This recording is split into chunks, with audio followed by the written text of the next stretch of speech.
The bitter January wind cut through Jake's thin jacket as he stumbled down Mason Street, his vision blurring from hunger. His last piece of bread, the only food he'd had in 2 days, was now in the hands of a homeless man huddled against the convenience store wall. The man's grateful eyes haunted Jake's thoughts as he took another unsteady step. Behind him, the echo of his sister Anna's morning tears still rang in his ears. "I'm hungry, Jake," she had whispered, her small hands clutching her empty stomach. Their mother Susan had already left for her 3rd job, leaving only a note promising she'd try to bring something home. The rent was due tomorrow, and Jake knew every penny would go to their ruthless landlord, Mr. Harrison. The world tilted sideways as Jake's knees buckled. The cracked pavement rushed up to meet him, but before he hit the ground, strong hands caught his shoulders.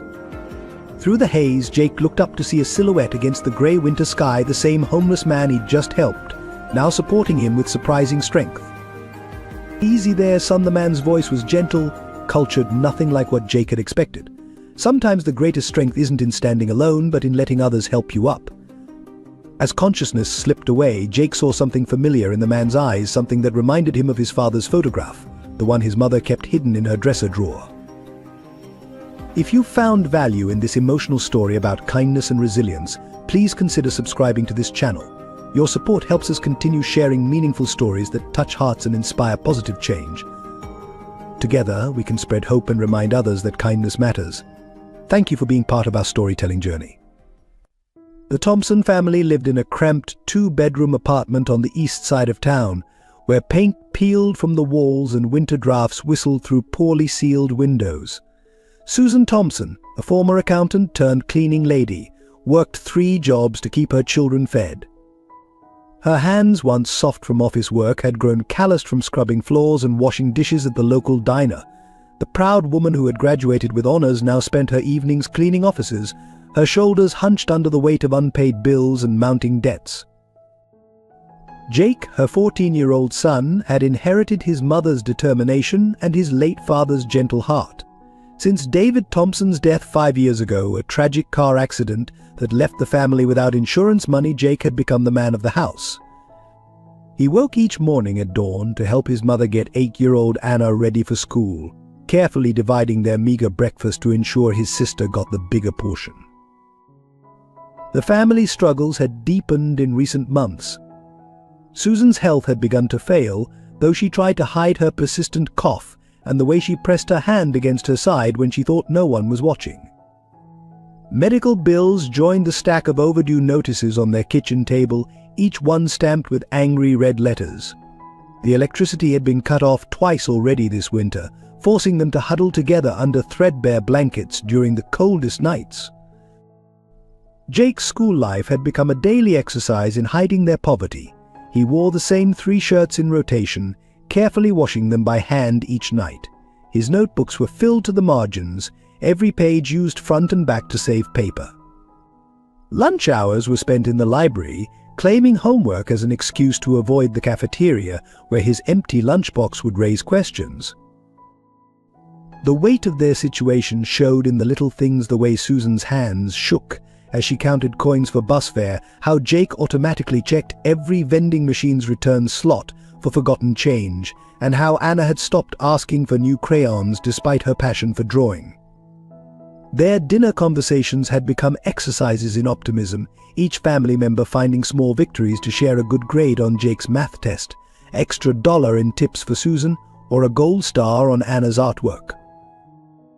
But it was the recent letter from their landlord, Mr. Harrison, that had pushed them to the brink. The rent would be increasing by 30% next month, an impossible sum for their already stretched budget. Susan had pleaded for mercy, offering to clean the building's common areas in exchange for a smaller increase. Harrison's response had been cruel. "This isn't a charity, Mrs. Thompson. Either pay the new rate or find somewhere else for your brats to live."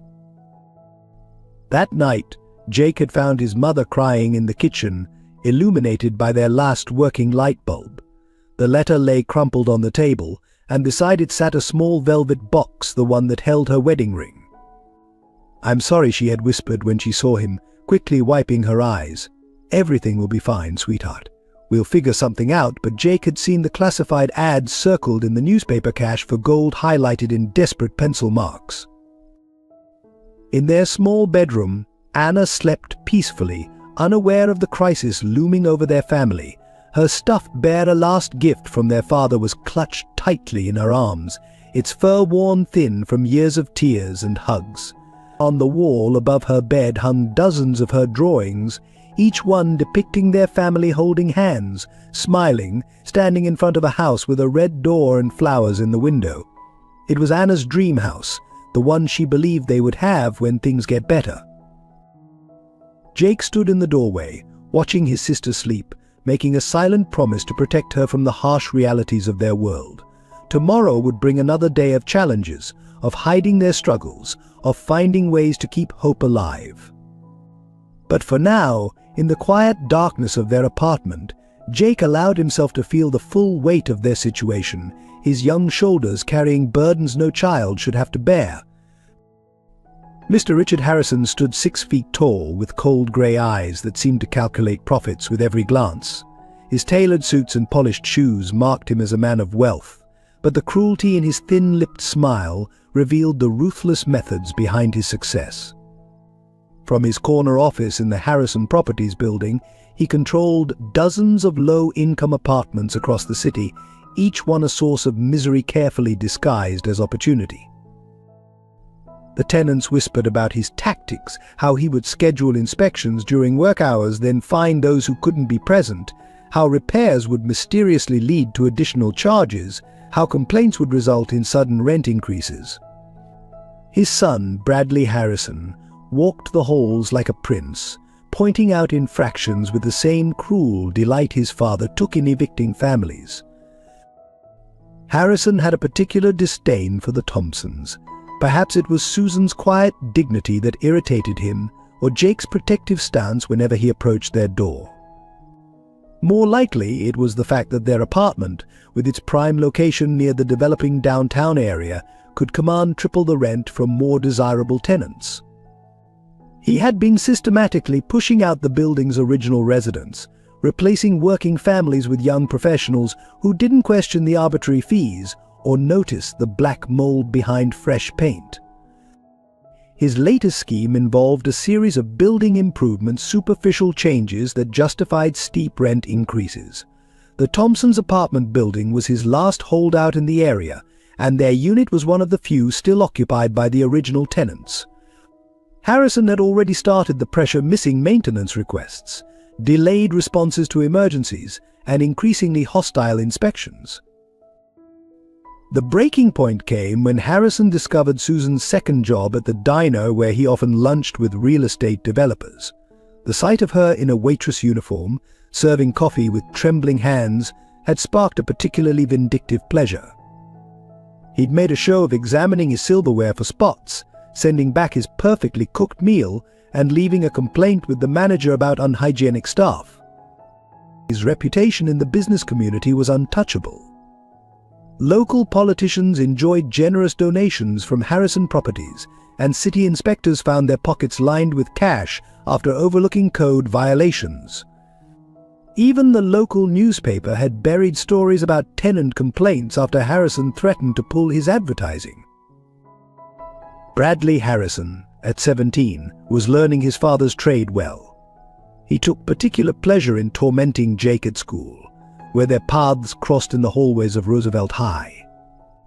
The expensive watch on Bradley's wrist cost more than 6 months of the Thompsons' rent, a fact he loved to point out while shoving Jake into lockers or knocking books from his hands.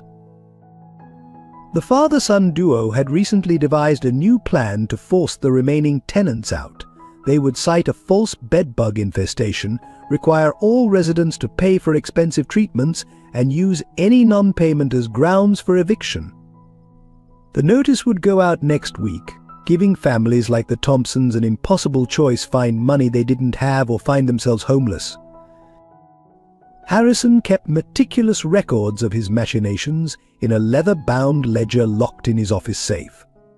Each page detailed a family broken, a dream crushed, a profit made. The Thompsons occupied several pages, their struggles documented with clinical precision, late payments highlighted in red, complaints filed away with dismissive notes, and Susan's desperate pleas transcribed with mocking commentary. What Harrison didn't know was that his empire stood on shakier ground than he realized. His years of corruption had left a trail, and not everyone he'd stepped on had remained silent. Among the homeless people he sneered at daily was one man who watched and waited, gathering evidence with the patience of someone who understood that justice, like revenge, was a dish best served cold. In his high-rise office, Harrison reviewed the Thompson file one last time before signing the eviction notice. Outside his window, the city sprawled before him like a kingdom, while in the streets below, lives hung in the balance of his signature. A thin smile crossed his face as he pressed pen to paper, unaware that his next encounter with the Thompsons would set in motion events that would bring his carefully constructed world crashing down.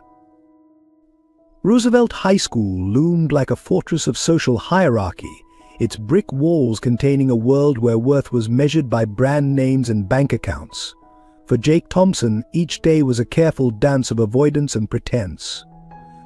He'd perfected the art of disappearing, sliding past the cafeteria during lunch, finding the quietest corners of the library, becoming invisible when Bradley Harrison and his wealthy friends prowled the halls.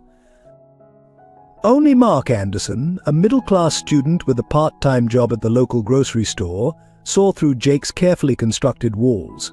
Their friendship had begun a year ago when Mark caught Jake picking up discarded apple cores from the cafeteria trash. Instead of mockery, Mark had offered half his sandwich and a quiet understanding that came from his own experiences with a single mother struggling to make ends meet. Mark became Jake's shield in the hostile environment of Roosevelt High. He'd casually block Bradley's path when the bully approached, share his textbooks when Jake couldn't afford them, and create distractions when teachers asked about missing homework assignments.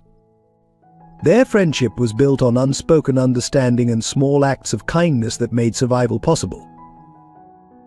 The social dynamics at Roosevelt were brutal in their clarity. Students like Bradley Harrison occupied the top tier, their expensive cars filling the best parking spots, their designer clothes setting trends others couldn't afford to follow. The middle ground belonged to students like Mark, neither rich nor poor enough to draw attention.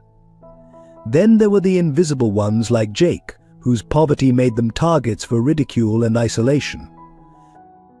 Teachers turned a blind eye to the bullying, aware that the Harrison family's donations funded many school programs. When Bradley accidentally spilled coffee on Jake's only winter coat, the principal merely suggested Jake should be more careful about where he walked. When Jake's art project, a carefully crafted sculpture he'd worked on for weeks using salvaged materials, was destroyed, the teacher simply marked it as incomplete. Despite these challenges, Jake maintained his dignity and even excelled in his studies. His math teacher, Mrs. Reynolds, secretly left granola bars in his desk after noticing how his hands shook during morning classes. The school librarian, Mr. Peterson, would conveniently forget to charge late fees when Jake needed extra time with textbooks he couldn't afford to buy. The worst moments came during class discussions about family vacations or weekend plans. Jake would sit silently, unable to contribute stories about movies he couldn't see or restaurants he'd never visit. His classmates' casual mentions of allowances larger than his family's monthly income felt like personal attacks, though he knew they weren't intended that way.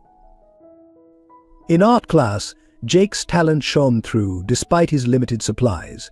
He created masterpieces with stubby pencils and borrowed paper, his drawings often depicting scenes of hope and resilience. His art teacher, Ms. Martinez, recognized his gift and quietly supplied him with extra materials, claiming they were leftovers that would otherwise be thrown away. Through it all, Mark stood by him, a steady presence that made school bearable. They shared dreams on the walk home, Mark's plans to become a mechanic, Jake's hope of someday being able to help other families like his own. Their friendship was proof that kindness could exist even in the harshest environments, that not everyone judged worth by the price of one's clothes or the size of one's house.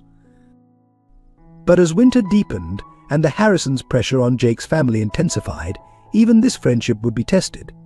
The coming weeks would reveal who truly stood by their principles when facing difficult choices, and what loyalty meant in a world where money often spoke louder than truth.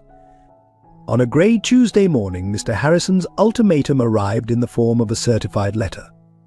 Susan Thompson's hands trembled as she opened the envelope at her kitchen table, the morning light casting harsh shadows across her exhausted face. The letter was typed on expensive letterhead, each word a calculated blow to their already fragile existence.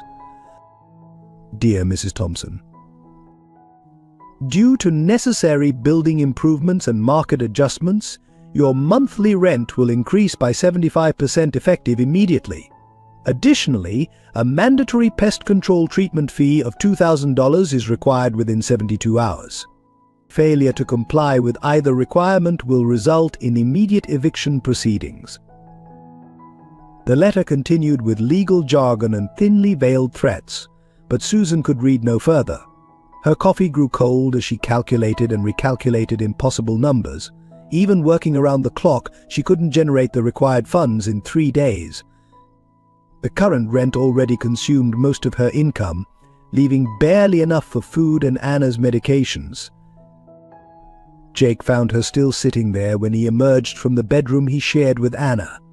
One look at her face told him everything. Without a word, he picked up the letter, his young face hardening as he read. The amount demanded was more than their entire family had seen in months. Behind him, Anna appeared in her worn pajamas, clutching her teddy bear, too young to understand but old enough to sense the tension in the room. Mum Jake's voice cracked slightly. We can't let him do this. There must be something. Susan wiped her eyes quickly, forcing a smile for Anna's benefit. Go get ready for school, sweetheart. Everything will be fine, but the tremor in her voice betrayed her certainty that nothing would be fine.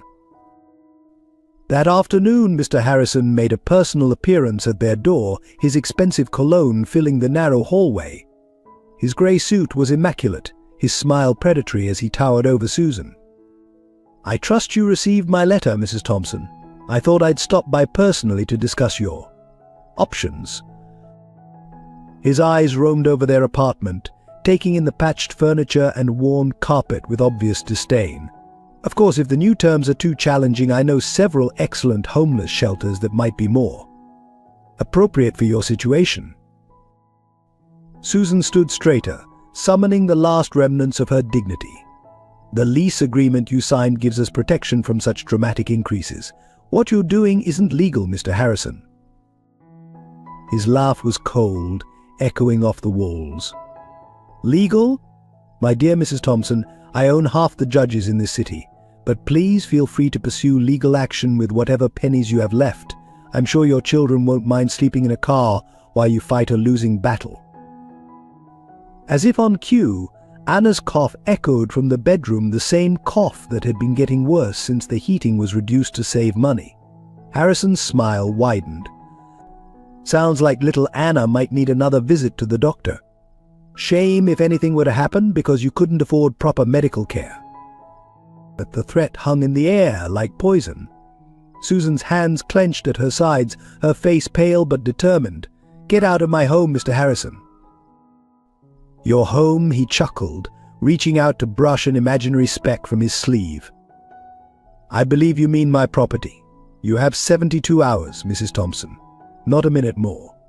And do remember, accidents happen all the time in buildings this old. It would be tragic if any harm came to your precious children because of faulty wiring or gas leaks. With that, he turned and walked away, leaving Susan clutching the doorframe for support. She didn't know that Jake had heard every word from his hiding place around the corner, his hands balled into fists, tears of rage and helplessness burning in his eyes. That night, after Anna was asleep, Jake found his mother's wedding ring in a pawn shop envelope, along with their family photos and his father's watch, the last valuable possessions they owned. The sight broke something inside him. His mother had always protected him, now it was his turn to find a way to protect her. Tomorrow he would walk to school in the bitter cold, his stomach empty, his resolve hardened by desperation. And on that walk, fate would place him on a collision course with a seemingly homeless man whose appearance would change everything, though not in any way Jake could possibly imagine. The morning air bit through Jake's thin jacket as he made his way to school, his empty stomach cramping from hunger. The pawn shop receipt in his pocket felt like it weighed 1,000 pounds, all their family treasures traded for a fraction of Harrison's demanded payment. His mother's wedding ring alone should have been worth more, but desperate people couldn't bargain. That's when he first saw him, an elderly man huddled against the wall of Miller's convenience store, his grey beard matted, clothes tattered but surprisingly clean. Something about the man's posture caught Jake's attention. Despite his apparent homelessness, he sat with a strange dignity, his back straight against the cold brick wall. Jake hesitated. In his pocket was his entire lunch, a single slice of bread saved from yesterday's loaf. It wasn't much, barely enough to quiet his own hunger, but the way the old man's hands trembled from cold stirred something in his memory. His father used to say that true character showed in how you treated others when you had nothing left to give. "Excuse me," Sir Jake's voice was barely above a whisper as he approached. The man looked up and Jake was struck by his eyes, sharp, intelligent, and somehow familiar. Would you like some bread?" The man studied Jake for a long moment, his gaze taking in the worn shoes, the frayed jacket, the obvious signs of poverty. "You don't have much yourself, son," he said, his voice surprisingly cultured. "Why offer it to a stranger?" Jake swallowed hard, fighting back tears of exhaustion and hunger. "Because my sister had nothing for breakfast this morning and I couldn't help her, but maybe I can help you." The man's expression softened. "What's your name, young man?" Jake Thompson." Something flickered in the man's eyes, recognition, but it passed so quickly Jake thought he'd imagined it. The man held out his hand, weathered but clean. "Walter, my name is Walter." Jake placed the bread in Walter's outstretched hand, noticing how the man's fingers were free of dirt despite his apparent situation. Walter broke the bread in half, offering a portion back. "Share it with me." Jake shook his head. "Please take it all. I need to get to school anyway." Walter wrapped the bread carefully in a surprisingly clean handkerchief. "Sometimes, Jake, the greatest gifts come from those who have the least to give. Tell me, why are you so hungry? Is there no food at home?" The question was gentle, but it broke something in Jake. Before he knew it, he was telling Walter everything: the landlord's threats, his mother's exhaustion, Anna's worsening cough, the pawned wedding ring. The words poured out like a river, carrying years of pain and worry. Walter listened intently, his eyes growing harder with each detail about Harrison's tactics. He asked careful questions about dates, amounts, specific threats made. Jake was too caught up in finally sharing his burden to notice how Walter's questions seemed focused and purposeful, or how he occasionally made subtle notes in a small notebook that appeared from his ragged coat. "Harrison Properties," Walter mused, his tone carrying an edge Jake couldn't quite identify.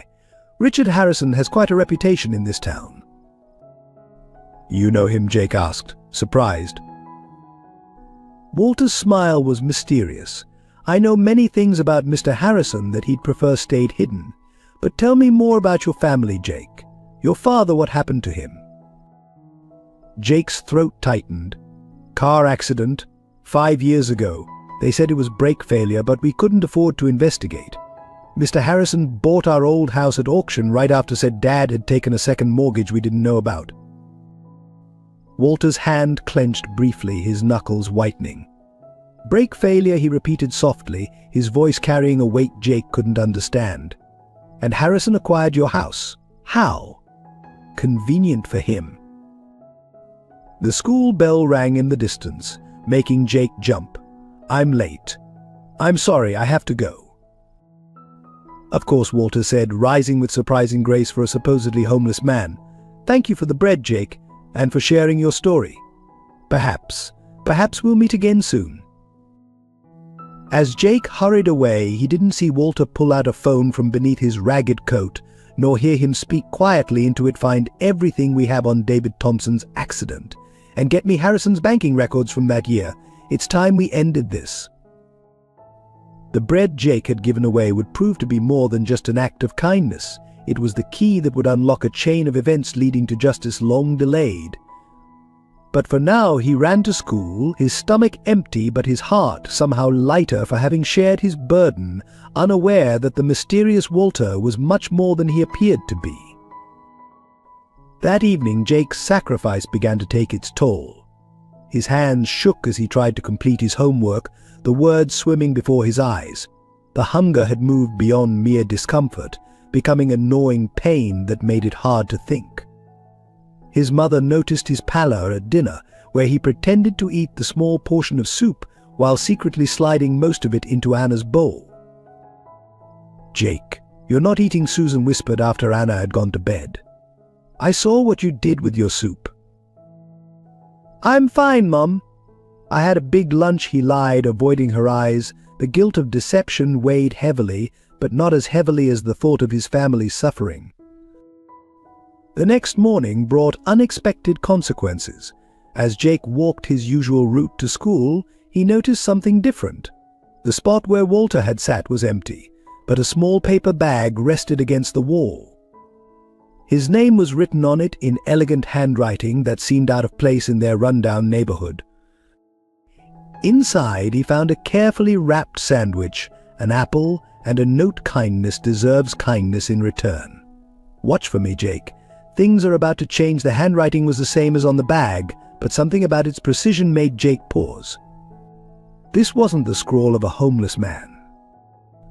At school, the day took a darker turn. Bradley Harrison cornered him in the hallway, his expensive watch glinting as he shoved Jake against the lockers. "Heard my dad paid your family a visit," he sneered. "Better start packing, charity case. Those shelters fill up fast in winter." Mark stepped in, his normally friendly face hard with anger.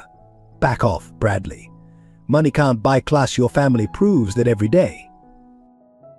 The confrontation drew a crowd, students gathering to watch the drama unfold. Bradley's face reddened with rage. "At least my dad's alive to pay bills," he spat at Jake. "Unlike yours, who was stupid enough to drive with bad brakes." Jake's vision went red. For the first time in his life, he launched himself at a bully, his fist connecting with Bradley's jaw.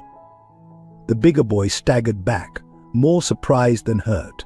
What followed was chaos, a flurry of fists, shouts, and finally teachers pulling them apart. In the principal's office, the disparity in their worlds became painfully clear. Bradley sat with his father, Mr. Harrison's expensive suit and cold smile, a stark contrast to Jake's solitary presence. His mother couldn't leave work. A single missed shift could mean no electricity next week. Given Mr. Harrison's generous contributions to our school, the principal began, nervously adjusting his tie, and considering Bradley's clean record, "We'll consider this a misunderstanding. However, Jake, any further violent incidents will result in immediate expulsion." "He insulted my dead father," Jake protested, his voice breaking. Perhaps Mr. Harrison interjected smoothly. "If your father had been more responsible with his finances, you wouldn't be so sensitive about your situation." Jake stared at Harrison, seeing something in his smile that made his blood run cold. The accident, the mysterious second mortgage, Harrison buying their house, pieces of a puzzle he couldn't quite solve, began shifting in his mind. Walking home that afternoon, suspended for 3 days, despite Bradley receiving no punishment, Jake's world felt like it was crumbling. The suspension meant he'd miss his weekly math test, the one subject where his grades had remained strong enough to keep his dream of a scholarship alive. He found himself back at the convenience store wall, looking for Walter, needing someone to talk to who might understand. Instead, he found another note: "Look deeper into your father's accident. Harrison Properties acquired 7 homes that year through similar accidents. Stay strong, Jake. Justice takes time, but it comes to those who deserve it." The note left him with more questions than answers. Who was Walter really? How did he know about the other accidents? And why did he seem so interested in the Harrisons? At home, Jake found his mother sitting at the kitchen table, her face in her hands. An eviction notice lay before her, dated 2 days earlier than Harrison's promised deadline. They had less than 24 hours to pay or leave. Mum, Jake started, but Susan raised her hand, stopping him. "The pawn shop money isn't enough," she whispered. "Not even close. I don't know what we're going to do." Outside their window, snow began to fall, the first flakes of a winter storm that would change everything. Somewhere in the city, Walter was setting plans in motion that would shake the Harrison empire to its foundations. But for now, the Thompsons faced their darkest hour, unaware that Jake's simple act of sharing bread with a stranger had already set wheels of justice turning. The revelation came during the worst snowstorm of the year. The Thompson family huddled in their apartment, watching wet snow pile against their windows while the heating sputtered and failed another of Harrison's maintenance issues. Anna's cough had worsened in the cold, each bark sending shivers of worry through Susan and Jake. A knock at the door startled them. Through the peephole, they saw a man in an expensive overcoat, his silver hair neatly trimmed, his bearing aristocratic. Susan's hand trembled as she opened the door, expecting another of Harrison's threats. Instead, they found themselves face to face with Walter, but not the homeless Walter Jake had met. This Walter stood straight and commanding, his transformation complete.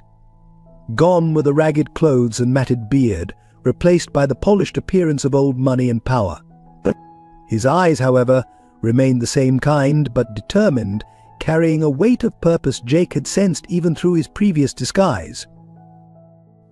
"Mrs. Thompson," Walter said softly, "my name is Walter Blackwood.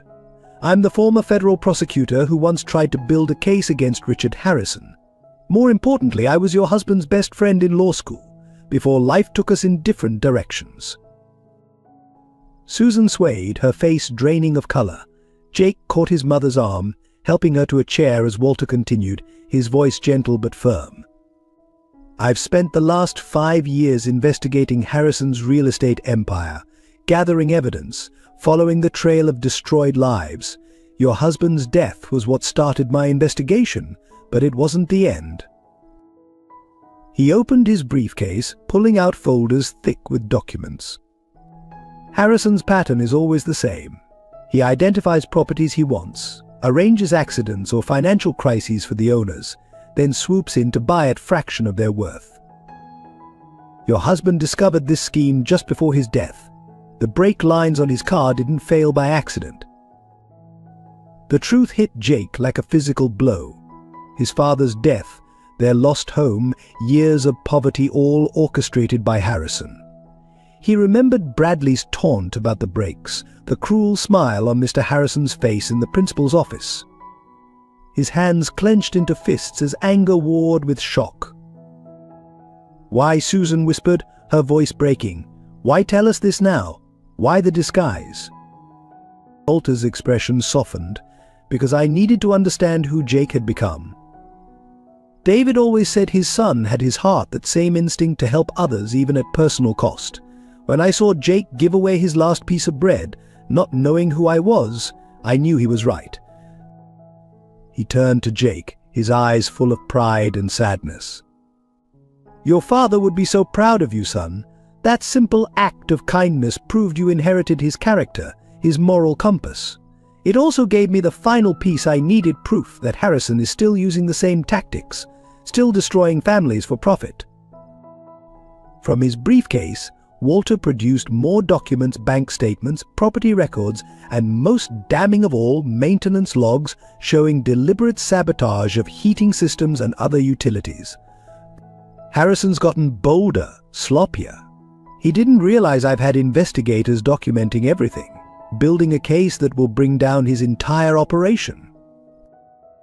Anna's cough interrupted the moment, a harsh reminder of their immediate crisis. Walter's face hardened with resolve. "But legal justice takes time, and you need help now. That's why I'm here, not just as an investigator, but as your father's friend, offering the help I should have given years ago." He placed a check on the table, enough to cover 6 months' rent and utilities. "This isn't charity," he said firmly, seeing the protest forming on Susan's lips. Consider it an advance on the settlement Harrison will be paying once justice is served. More importantly, it's what David would have wanted me to do for his family." Susan's hands shook as she picked up the check, tears flowing freely now. "David never mentioned you," she said softly. "He protected everyone's privacy, even his best friends." Walter smiled sadly. He was the best of us, too good for the corporate law world we entered. While I chose high-profile cases and Harrison chose wealth at any cost, David chose to help people who needed it most. His death pushed me to remember why I became a lawyer in the first place. Outside, the snow continued to fall, but inside the Thompson apartment, hope began to warm the cold air. Their immediate crisis might be averted, but bigger changes were coming, changes that would shake the foundations of Harrison's empire and bring long-delayed justice to countless families.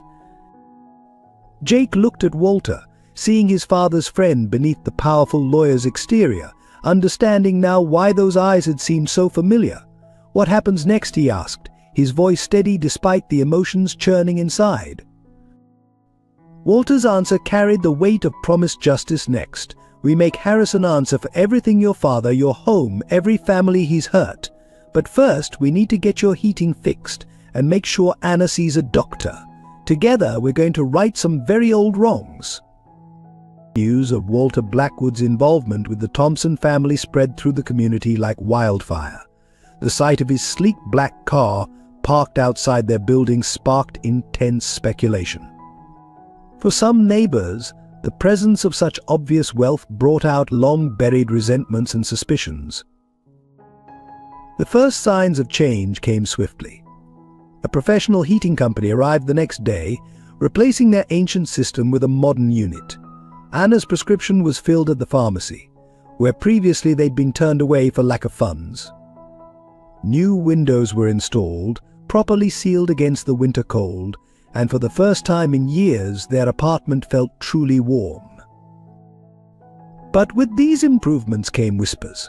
Mrs. Davis from apartment 3 billion, who had always shared her leftover casseroles with the Thompsons, now watched them with narrowed eyes.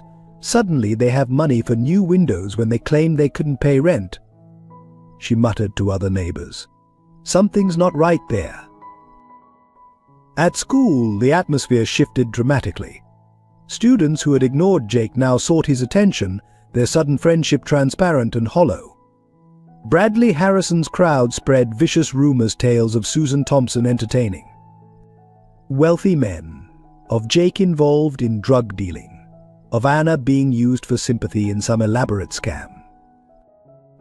Mark remained steadfast, defending Jake against the gossip, but even he seemed somewhat overwhelmed by the changes. "They're just jealous," he assured Jake during lunch. "But you could tell me if something big was happening, right? We're still friends." The school administration's behavior underwent a remarkable transformation. The principal, who had so recently threatened Jake with expulsion, now stopped him in the hallway with an oily smile. "We're so pleased to see things improving for your family," he said, his eyes darting to the window where Walter's car waited. "Perhaps we should discuss your suspension. Surely there's no need for such harsh measures." Susan faced her own challenges at work. Her supervisor at the diner suddenly found fault with everything she did. "Guess you think you're too good for this job now," he sneered, cutting her hours without explanation. Her cleaning clients began cancelling, citing mysterious complaints, though she suspected Harrison's influence. The building's other residents, many facing similar struggles with Harrison, were divided in their reactions. Some saw hope in the Thompson situation, whispering questions about whether Walter might help them too. Others, worn down by years of hardship, viewed their good fortune with suspicion and resentment. Walter had warned them this might happen. "People are quick to judge what they don't understand," he'd said. "Harrison will use this, try to turn the community against you. It's part of his pattern: isolate, then destroy." His words proved prophetic when graffiti appeared on their apartment door one morning, frauds spelled out in angry red letters. Jake scrubbed it off before his mother could see, his hands shaking with anger and hurt. That afternoon he found his locker at school vandalized, his books soaked with water, pages torn. The final blow came during a parent-teacher conference. Susan arrived to find Bradley Harrison's mother holding court among other parents, her voice carrying deliberately. "I heard she's involved with some rich lawyer. After her husband's convenient accident, of course. Makes you wonder what really happened there." Susan walked out, tears streaming down her face, to find Jake waiting. He'd skipped his last class, worried about exactly this scenario. Mommy started, but she shook her head. "I can handle gossip," she said firmly. "What I can't handle is them suggesting your father. That I would ever." Her voice broke. That evening, Walter visited again, his face grave as they recounted the community's reaction. "This is why Harrison has stayed in power so long," he explained. "He exploits people's tendency to turn on each other in hard times. But we're going to change that narrative." He outlined his plan, a community meeting at the local church, where he would explain the legal case against Harrison, invite other victims to come forward, and begin building a united front against the corruption that had plagued their neighborhood for years. "But more importantly," he added, looking at Jake, "we need to show them who you really are. The same boy who would give his last piece of bread to a stranger. That kind of character speaks louder than any rumors." Jake thought about this, remembering his father's words about standing tall when others tried to knock you down. "What can I do?" he asked. Walter smiled, the same smile Jake remembered from their first meeting. "Continue being exactly who you are. Keep helping others, even when they don't deserve it. Sometimes the best revenge is showing people the truth through your actions." As they discussed plans for the community meeting, none of them noticed the shadow that passed their window. Bradley Harrison, phone in hand, recording everything he could hear. His father would be very interested in this development, and the Harrisons had their own plans for the upcoming meeting. The stage was set for a confrontation that would either unite the community or tear it apart completely. For the Thompsons, everything hung in the balance: their reputation, their place in the community, and their chance at justice. Harrison's response to Walter Blackwood's interference was swift and devastating. Within days of learning about the planned community meeting, he launched a calculated campaign to destroy the Thompson family's credibility and isolate them completely from their support system. The first strike came through the local newspaper. A front-page article appeared, heavily implying that Susan Thompson had been involved in financial irregularities at her previous accounting job. The story was completely fabricated, but the damage was immediate. Her remaining cleaning clients cancelled, citing the need to protect their reputations. The diner fired her outright, the manager apologetically mentioning liability concerns. Next came the systematic harassment. Building maintenance workers began appearing at odd hours, insisting on emergency inspections that left their apartment in disarray. Anonymous calls to child services suggested Anna was being neglected, triggering invasive investigations that left the little girl terrified of strangers in suits. Bradley Harrison took the psychological warfare to school, armed with the recording from outside their window. Edited clips of Walter's visit, stripped of context, made it sound like the Thompsons were involved in a conspiracy to defraud local businesses. The whispers turned to open hostility. Jake found notes in his locker calling him a liar and a thief. Even Mark began to distance himself, confused and hurt by what seemed like evidence of deception. The community meeting, scheduled at First Baptist Church, faced unexpected obstacles. The church administrator called to cancel, citing plumbing emergencies that mysteriously appeared the day before. When Walter secured an alternate venue at the community center, anonymous complaints about code violations led to a last-minute shutdown. Harrison's masterstroke came in the form of a press conference on the steps of his downtown office. Flanked by local politicians and business leaders, he announced a community protection initiative aimed at preserving neighborhood integrity. His words were carefully chosen, painting himself as a defender against unnamed criminal elements threatening property values. "We must stand together against those who would exploit our community's generosity," Harrison declared, his expression a perfect mask of concern. "Those who cry poverty while secretly consorting with wealthy outsiders, those who claim victimhood while planning legal attacks against honest business owners. The message was clear to everyone who heard it. The Thompsons were being painted as manipulative frauds, and anyone who stood with them would face similar accusations. Former neighbors who had initially shown interest in speaking out about Harrison's abuses now hurried past their door, avoiding eye contact. Even Walter seemed temporarily stymied by the intensity of Harrison's counterattack. He's pulling out all the stops he admitted during a late-night strategy session. He must be more worried about our evidence than I thought. The pressure reached its peak when Jake arrived at school to find his art project for the upcoming exhibition destroyed. The carefully crafted sculpture, which depicted a community rising together against oppression, lay in pieces. Pinned to the wreckage was a note in Bradley's handwriting: "Frauds don't deserve to make art about justice." That afternoon, Bradley cornered Jake in the empty art room. "Dad says your father was asking too many questions before his accident," he taunted. "Says sometimes people need to learn when to keep their mouths shut. Maybe you should learn that lesson before something happens to your mom or that bratty sister." For the first time, Jake saw the true face of evil, not in Bradley's sneer, but in the casual way he threatened a family already haunted by one suspicious death. The realization that Harrison might have actually murdered his father, might still hurt his family, hit him with physical force. When Jake returned home, he found his mother sitting in the dark, holding Anna as she coughed. The heat was out again, despite the new system. The maintenance worker had claimed there was nothing wrong with it, even as their apartment grew colder. "Maybe we should just leave," Susan whispered, her voice hollow. "Start somewhere new. Your father would understand." Jake looked at his mother's defeated expression, at Anna's pale face, at the shadows threatening to swallow their hopes once again. Something inside him hardened into resolve. His father hadn't backed down when he discovered Harrison's crimes, and Jake wouldn't back down now. He picked up the phone and called Walter. "I want to tell my father's story," he said firmly. "At school, at the mall, anywhere people will listen.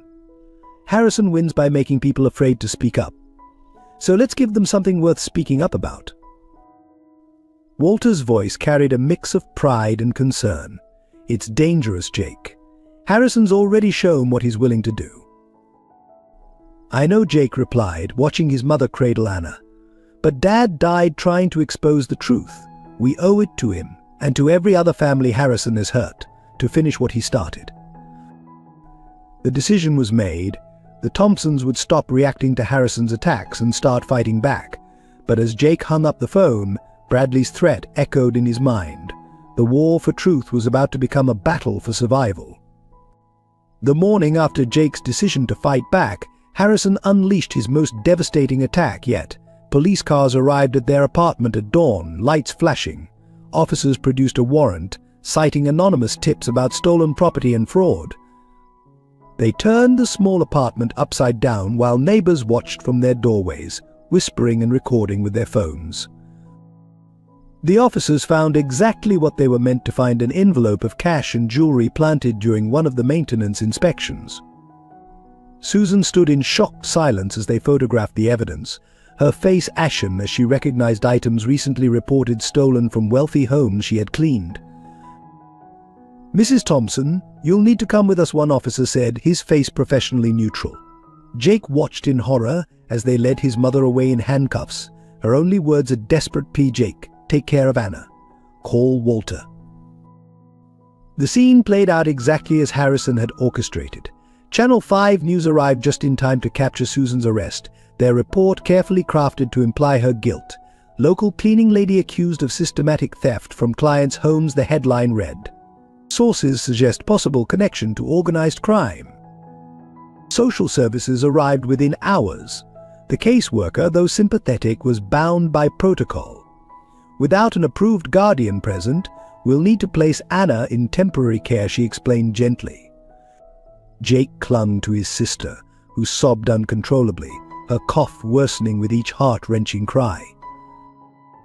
Walter arrived just as they were preparing to take Anna. His legal credentials and quick thinking secured temporary guardianship, allowing both children to remain in the apartment under his supervision. But the damage to their reputation was complete. At school, Jake faced a gauntlet of cruel taunts and open hostility. Bradley Harrison held court by the lockers, loudly discussing how his father had always known the Thompsons were criminals teachers who had once shown sympathy, now avoided eye contact. His art teacher, M.S. Martinez, was the only one who still treated him normally, quietly slipping him an encouraging note: truth always finds its way to light. Mark finally confronted Jake during lunch, his face troubled. "Why didn't you tell me what was really going on? My mom works in one of those houses. She could have lost her job if anyone thought she was connected to you guys." "It's not true," Jake protested. "Harrison planted that evidence. He's trying to stop us from exposing what he did to my dad." But Mark just shook his head. "I want to believe you, Jake. But everything looks really bad. Maybe we should take a break from hanging out for a while." The isolation grew more profound each day. Their neighbors posted a petition demanding their eviction. The local grocery store clerk watched them suspiciously, checking every item against their receipt. Anna's teacher suggested she might be happier at another school. Walter worked tirelessly on Sue's case, but Harrison's influence ran deep. Evidence disappeared from police lockup. Witnesses changed their statements. The judge assigned to the case had received generous donations from Harrison Properties for his re-election campaign. Jake spent his evenings caring for Anna, trying to maintain some normalcy while their mother sat in jail. He helped with her homework, made simple meals from their dwindling supplies, and held her through nightmares. During the day, he collected evidence of his own recording conversations, photographing documents, building a record of Harrison's systematic destruction of their lives. The final blow came when someone spray-painted thieves across their apartment door in bright red letters. Anna burst into tears at the sight, but Jake just grabbed a bucket and started scrubbing. As he worked, elderly Mrs. Chen from next door quietly joined him, bringing her own cleaning supplies. "I remember your father," she said softly, scrubbing alongside him. "He helped me when Harrison tried to evict me 5 years ago. He was a good man. Like father, like son." She pressed a container of homemade dumplings into his hands before hurrying away. That small act of kindness sparked something in Jake. If one neighbor remembered his father's help, others might too. That night he began writing not just about the current accusations, but about everything. His father's discovery of Harrison's schemes, the suspicious accident, the years of harassment, and the systematic destruction of families who dared to stand up to the corrupt developer. He published his story on social media, shared it in community forums, printed copies and distributed them throughout the neighborhood.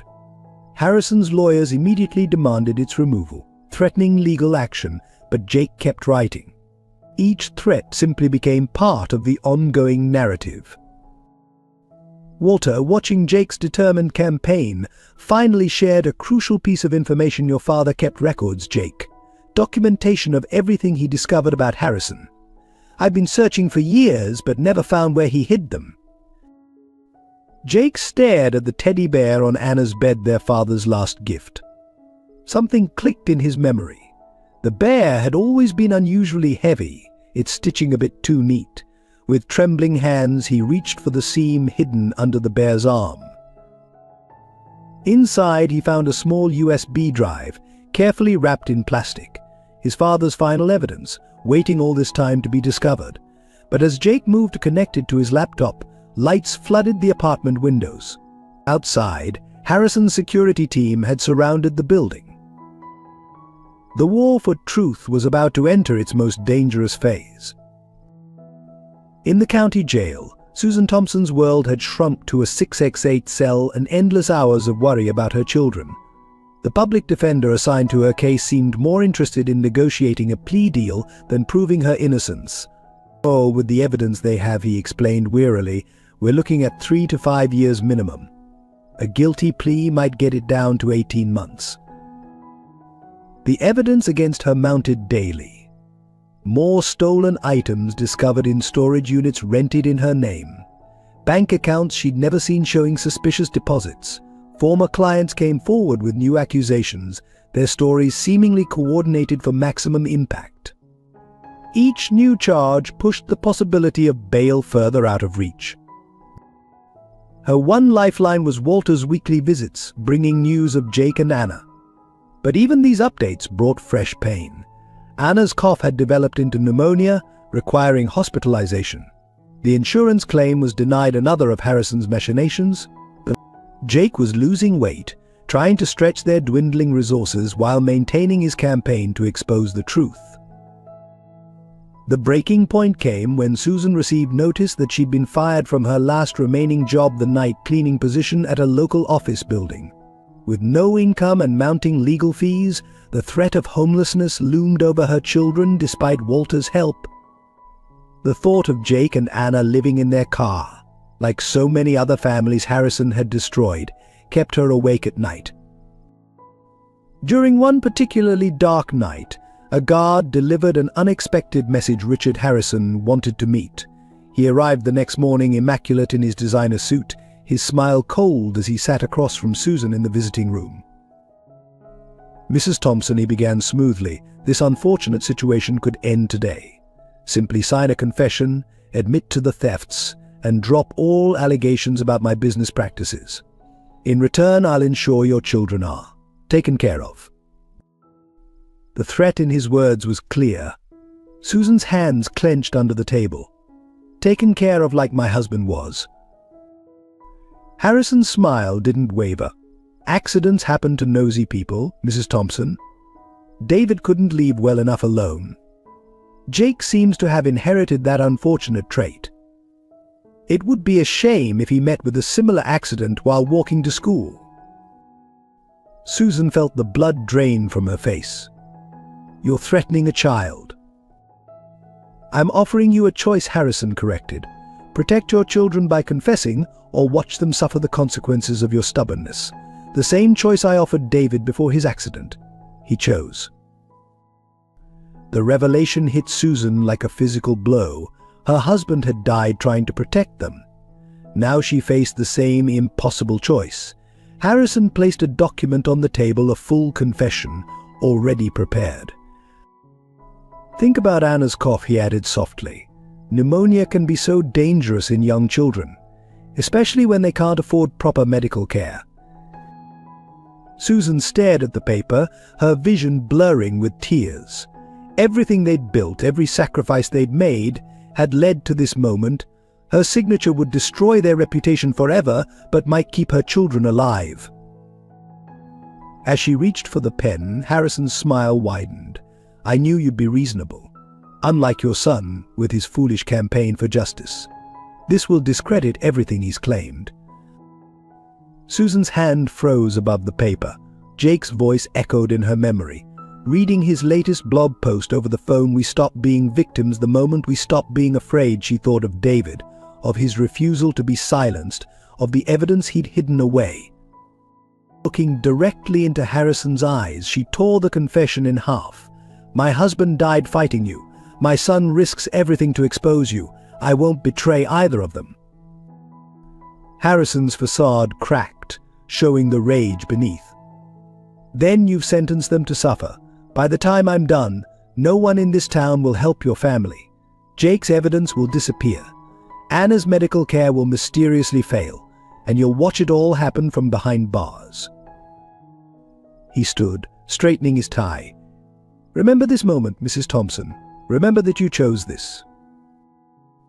After he left, Susan broke down, her sobs echoing off the cell walls. She had just chosen principles over her children's safety. But as her tears dried, determination replaced despair. Harrison had revealed too much in his arrogance. His threats against Jake, his admission about David's death, all recorded by the visiting room cameras. She requested paper and a pen, beginning a detailed account of Harrison's visit. If he was going to destroy her family, she would ensure there was a record. Every threat, every admission would be documented. She couldn't protect her children directly, but she could add her voice to Jake's growing chorus of truth. At night, in her cell, Susan whispered a prayer for her family's safety and a promise to her late husband. They would not be silenced. They would not be broken. The truth would come out, no matter the cost. Anna's condition deteriorated rapidly in the county hospital's crowded pediatric ward. The pneumonia resisted initial treatments, her small body racked by coughing fits that left her gasping for air. But Jake spent every possible moment by her bedside, watching helplessly as his sister fought for each breath. The hospital staff seemed strangely reluctant to provide more than basic care. Tests were delayed, specialists were mysteriously unavailable, and prescribed medications were frequently out of stock. Jake overheard a nurse mentioning pressure from the hospital board to minimize resources allocated to certain patients. Walter worked frantically to combat Harrison's influence, but the corruption ran deeper than anyone had imagined. The hospital's main wing bore the Harrison family name, a result of generous donations that bought control over medical decisions. Even doctors who wanted to help were constrained by administrative roadblocks. "Your sister needs specialized treatment," Dr. Sarah Reynolds whispered to Jake during a quiet moment. "But every request I submit gets denied. Someone's blocking everything I try to do." She slipped him a prescription, adding, "I know a pharmacy that might help," off the record. The medication would cost more than they had. Jake started selling everything of value, from their apartment, his father's old books, his mother's jewelry box, even his own winter coat. Each sale brought in only a fraction of what they needed, but Anna's worsening condition drove him to desperate measures. Meanwhile, the USB drive from the teddy bear revealed the devastating scope of Harrison's crimes. David Thompson had documented everything: forged documents, manipulated accident reports, bribes paid to officials, and a complex network of shell companies used to hide illegal activities. But without access to secure computers or legal help, Jake couldn't risk uploading the files. Harrison's tech team would trace it immediately. Bradley Harrison chose this moment to strike another blow. He cornered Jake in the hospital parking lot, flanked by his usual followers. "Dad says to give him the drive," he sneered. "Or maybe Anna's oxygen levels might drop tonight. Machines malfunction all the time." For the first time, Jake saw real evil in Bradley's eyes, the same cold calculation he'd seen in Mr. Harrison. The threat against Anna wasn't just bullying, it was a genuine warning. The Harrison family would stop at nothing to protect their empire. That night, Anna's fever spiked dangerously high. The night nurse, unfamiliar with her case, seemed indifferent to Jake's pleas for help. Through the haze of fever, Anna clutched her brother's hand. "I want Mom," she whimpered. "Why can't Mom come?" Jake held his sister, feeling the heat radiating from her small body, watching the inadequate medication drip slowly through her IV. He thought of his mother in jail, of his father's hidden evidence, of Harrison's seemingly untouchable power. Something had to break. In the early hours of morning, Mrs. Chen appeared at the hospital room door, carrying containers of homemade soup and fresh fruit. She wasn't alone.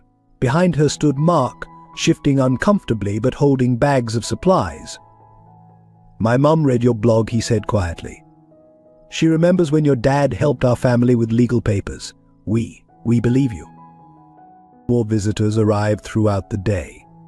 Former clients of David Thompson, neighbors who remembered his kindness, even a few of Harrison's former victims who'd rebuilt their lives elsewhere. Each brought what they could: food, clothes, small amounts of money, and most importantly, their stories. Jake recorded everything, building a comprehensive record of Harrison's decades-long campaign of destruction. But with each new story, his anger grew. How many families had been broken? How many lives destroyed? The evidence on the USB drive could end it all, but using it might sign Anna's death warrant. Walter arrived that evening, his face grave. "Harrison's making his move," he reported. "He's filed for immediate eviction, claiming criminal activity voids your lease. He's also pushing the hospital board to transfer Anna to a more appropriate facility, a substandard clinic outside the city."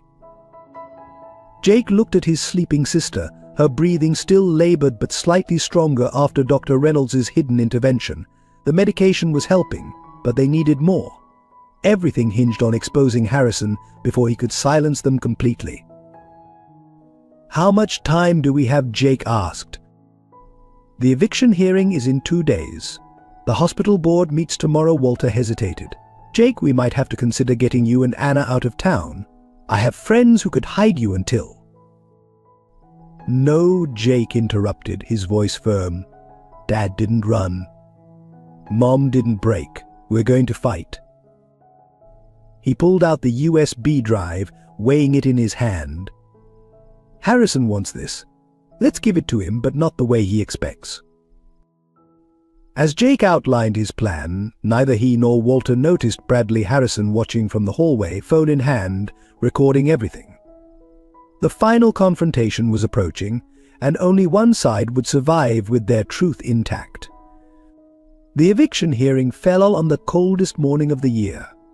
Jake stood before Judge William Carson, his father's USB drive burning a hole in his pocket, while Harrison's lawyers presented their case with practiced precision. The courtroom was packed, not just with legal teams, but with dozens of community members who had responded to Jake's blog. "Your Honor," Harrison's lead attorney began, "the Thompson family's criminal activities clearly violate Section 8 of their lease agreement. With Mrs. Thompson in custody awaiting trial for theft and mounting evidence of ongoing fraudulent behavior, we seek immediate possession of the property." The evidence seemed overwhelming: photographs of the planted stolen items, bank statements showing suspicious transactions, even surveillance footage carefully edited to suggest illegal activities. Jake watched the judge's expression grow increasingly stern, knowing their entire plan hinged on the next few moments. Walter stood to object, but before he could speak, the courtroom doors burst open. Susan Thompson entered, escorted by her prison guards, her presence unexpected but commanding. Behind her came Dr. Reynolds, clutching medical records, and most surprisingly Mrs.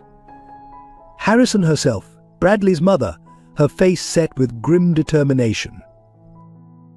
"Your Honor," Walter addressed the court, "we have evidence that will not only exonerate the Thompson family, but expose a pattern of criminal behavior by Harrison Properties that extends back over a decade, including the orchestrated death of David Thompson." Richard Harrison's face remained impassive, but Jake caught the slight tightening of his jaw. Bradley, sitting behind his father, shifted nervously, his phone clutched in his hands. The judge, noting the unusual assembly of witnesses, leaned forward with interest. "Before we proceed," Harrison interrupted smoothly, "I should mention that young Anna Thompson's condition has taken a turn for the worse. Perhaps we should delay these proceedings so her brother can attend to her." The threat in his voice was subtle but clear. Jake felt his heart stop. He glanced at his phone, no messages from the hospital. Was Harrison bluffing? Or had something really happened to Anna? The moment of doubt nearly broke his resolve, but then he saw his mother's face. Susan gave him a slight nod, her eyes filled with the same strength that had made her tear up Harrison's confession. "Your Honor," Jake spoke up, his voice stronger than he felt, "Mr. Harrison just demonstrated exactly how he operates through threats and fear. But today we're not afraid anymore." He pulled out the USB drive, along with a stack of printed documents. "This evidence was collected by my father before his death.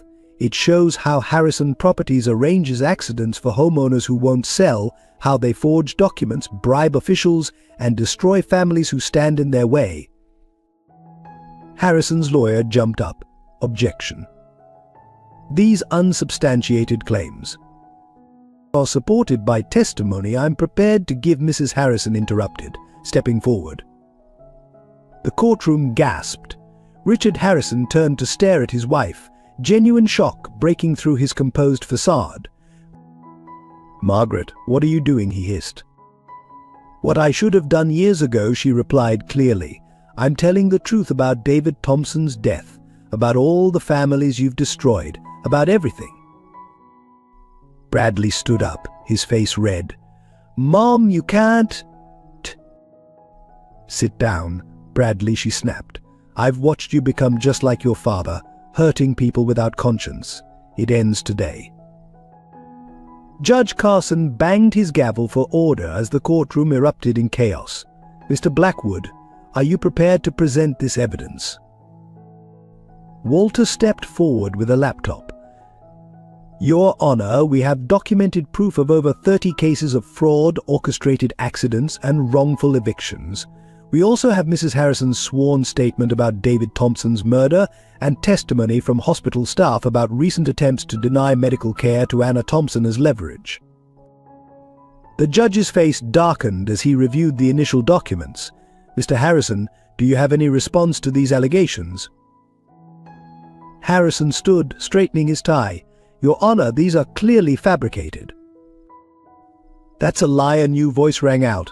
Everyone turned to see Bradley Harrison standing, his phone held out. "I have recordings.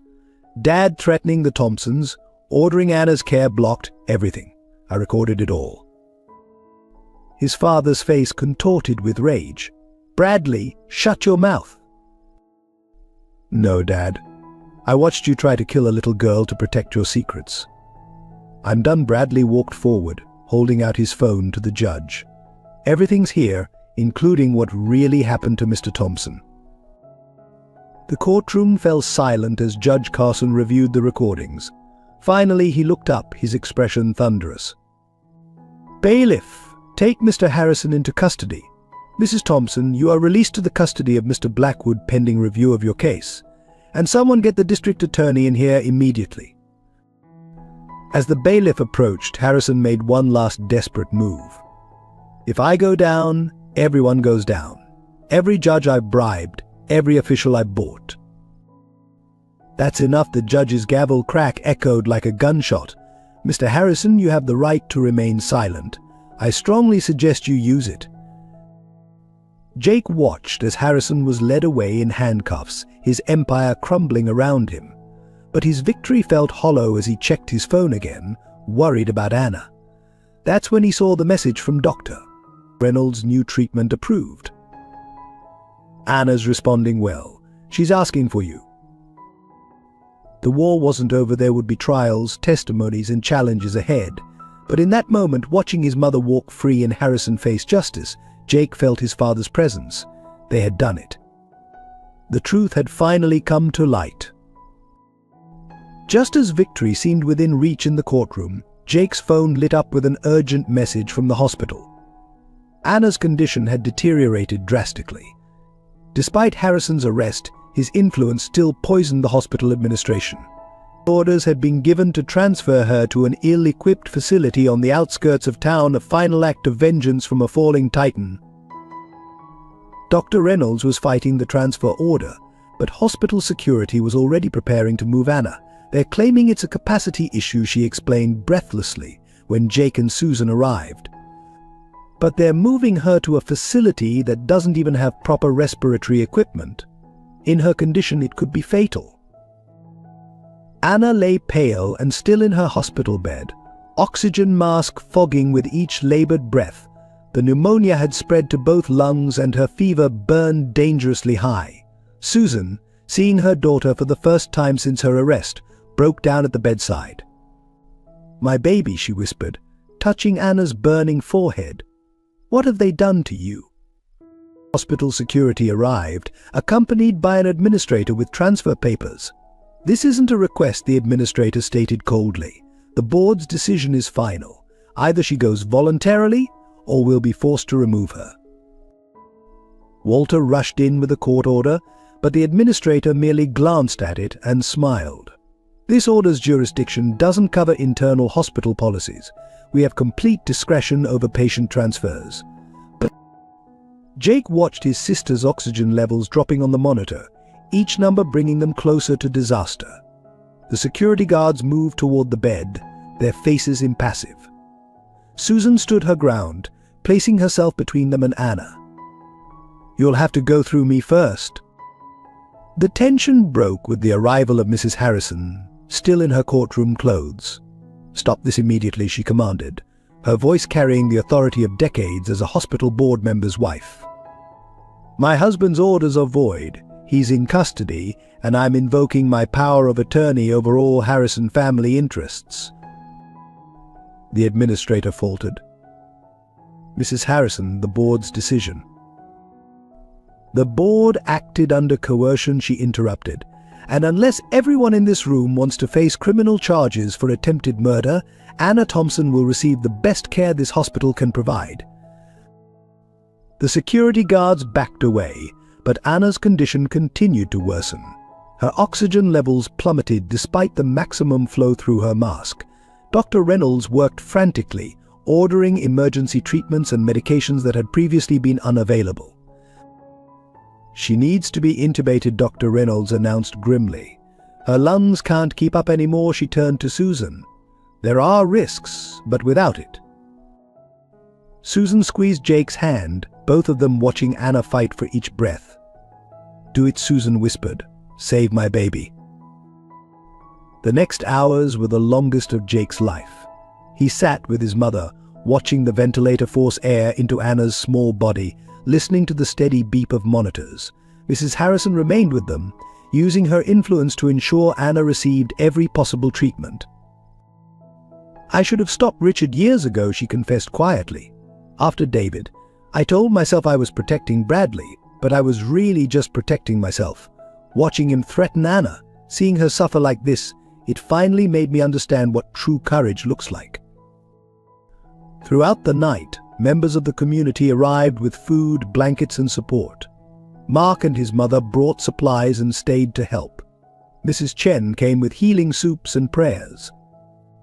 Even some of the hospital staff who had been afraid to help before now stopped by with extra care and attention. Dawn broke with a tentative ray of hope. Anna's fever began to drop, her oxygen levels stabilizing.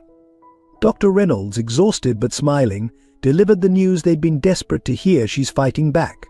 The new medications are working. Jake stood at the window, watching the sunrise paint the sky in shades of promise. Behind him, his mother dozed in a chair by Anna's bed, her hand never leaving her daughter's. The ventilator's rhythm had become a song of survival, each breath a note of defiance against those who had tried to silence them. Mrs. Harrison approached, looking years older than she had in court. "The board is meeting this morning. I'm going to make sure everyone involved in denying Anna's care faces consequences. It's time this hospital remembered its true purpose." Jake nodded, too emotionally drained for words. The victory in court meant nothing if Anna didn't survive. But as he watched his sister's chest rise and fall with growing strength, he saw something his father had died protecting: the power of truth to overcome corruption, of love to defeat hate. The sun climbed higher, warming the cold hospital room. Anna's monitors showed steadily improving numbers, each one a small victory in their larger war for justice. They had won the battle against Harrison, but the fight to heal both Anna's body and their community's soul was just beginning. Even from his jail cell, Richard Harrison orchestrated one final assault on the Thompson family. His network of corrupted officials and business associates launched a coordinated attack on multiple fronts, determined to destroy the family before the full evidence could be presented in court. Tax auditors suddenly discovered irregularities in Susan's past returns. Child Protective Services received multiple anonymous calls about Anna's care. The local press began running stories questioning Walter's motives and suggesting a conspiracy. Bank accounts were frozen, credit cards cancelled, and old debts mysteriously resurfaced. But the most dangerous threat came from Harrison's hidden partners, wealthy individuals who had profited from his schemes for years. They sent representatives to the hospital with offers that masked deadly ultimatums: drop all charges, surrender the evidence, and sign non-disclosure agreements or face severe consequences. Jake found one such visitor in Anna's room late one night, a smooth-talking lawyer in an expensive suit. "Think about your sister's future," the man suggested, placing a check with many zeros on the bedside table. "One signature, and all your problems disappear." Before Jake could respond, Bradley Harrison stepped into the room. His presence shocked everyone. He hadn't been seen since testifying against his father. "Get out," Bradley told the lawyer, his voice hard. "And tell your clients that if anything happens to the Thompsons, I'll release everything I know about their involvement." The lawyer retreated, but the incident sparked a realization. Jake turned to Bradley. "They're not just trying to save your dad, they're protecting themselves." Bradley nodded grimly. The USB drive exposed their whole network. Dad's just the tip of the iceberg. That's why they're desperate and dangerous. As if confirming their fears, Walter called with alarming news. The judge who had ordered Harrison's arrest had been involved in a suspicious car accident. Key witnesses were withdrawing their statements. Evidence was vanishing from police custody. Susan gathered everyone in Anna's hospital room: Jake, Bradley, Walter, Mrs. Harrison, and their core supporters. "They're trying to isolate us again," she observed, "make us feel powerless and alone." "Not this time," Jake declared. He opened his laptop, showing them his blog's traffic statistics. Thousands of people were sharing their story. Other victims of Harrison's schemes were coming forward. Local news stations from neighboring cities were picking up the story, beyond the reach of Harrison's influence. Bradley added his own revelation: "I've been gathering data since I first started recording Dad. Names, dates, transactions, everything's backed up on secure servers. They can't bury this anymore." Mrs. Harrison, who had been quiet, finally spoke. "Richard's partners are meeting tonight at the country club. They think they're safe there, beyond public scrutiny. But I'm still a member." She held up her access card with a grim smile. The plan came together quickly. While Mrs. Harrison got them into the club, Bradley and Jake would handle the technology. Walter prepared legal documents, and Susan coordinated with trusted reporters. Even Anna contributed, insisting on recording a video from her hospital bed about her treatment. That night, as the city's most powerful people gathered to plan the Thompsons' destruction, their own secrets were being broadcast on every screen in the country club. Financial records, emails, recorded conversations, the evidence of decades of corruption played in an endless loop. Panic erupted as phones began ringing with calls from lawyers, family members, and reporters. Police cars arrived, having received anonymous tips about criminal conspiracies. Federal agents appeared with warrants, their investigation sparked by the suddenly public evidence. In the chaos, Richard Harrison's closest partner, a prominent bank president, confronted Jake. "You have no idea what you've done," he snarled. "We built this city. We control everything." Jake stood his ground, thinking of his father's courage, his mother's resilience, and Anna's fighting spirit. "Not anymore," he replied. "The truth controls everything now." The night ended with more arrests, resignations, and hurried confessions as Harrison's network imploded. Those who had thought themselves untouchable discovered that money couldn't shield them from justice when the whole world was watching. In Anna's hospital room, Susan held her daughter while they watched the news coverage. The reporter was standing outside the country club, describing the largest corruption scandal in the city's history. Behind her, prestigious figures were being led away in handcuffs. "Dad would be proud," Jake said softly, watching justice unfold. Susan squeezed his hand. "He is proud, Jake. Somewhere he's watching and smiling." Anna, stronger now but still on oxygen, pointed at the TV where Bradley was being interviewed. "He helped us," she said wonderingly, "even though it was his dad." "He chose truth over family loyalty," Jake explained. "Just like his mom did. Sometimes the bravest thing is standing up to the people closest to you." As the city's power structure crumbled on live television, the Thompsons held each other close. They had lost so much, but in fighting back, they had gained something precious: their dignity, their truth, and a justice that would help countless others. The corruption that had seemed invincible was finally exposed to the light, proving that even the most powerful empires could fall when confronted with the strength of one family's united stand for truth. Despite their apparent victory, the Thompsons soon discovered that Harrison's influence reached far beyond legal channels. The morning after the country club expose, they woke to find their world systematically shutting down around them. The hospital, though unable to transfer Anna, began limiting visitors under the guise of infection control protocols. Susan and Jake found themselves restricted to brief, supervised visits. Dr. Reynolds was suddenly reassigned to another ward, replaced by a cold, bureaucratic physician who seemed more interested in paperwork than patient care. At school, Jake faced a new level of isolation.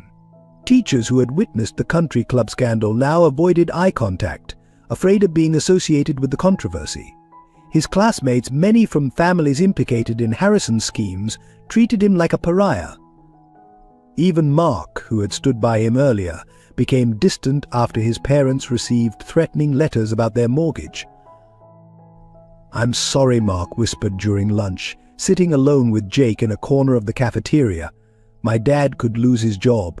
The bank, they're calling in loans for anyone who talks to your family." He slid a note across the table, his last act of friendship, warning that more attacks were coming. The community turned against them with frightening speed. Local shops refused their business. Delivery services couldn't find their address.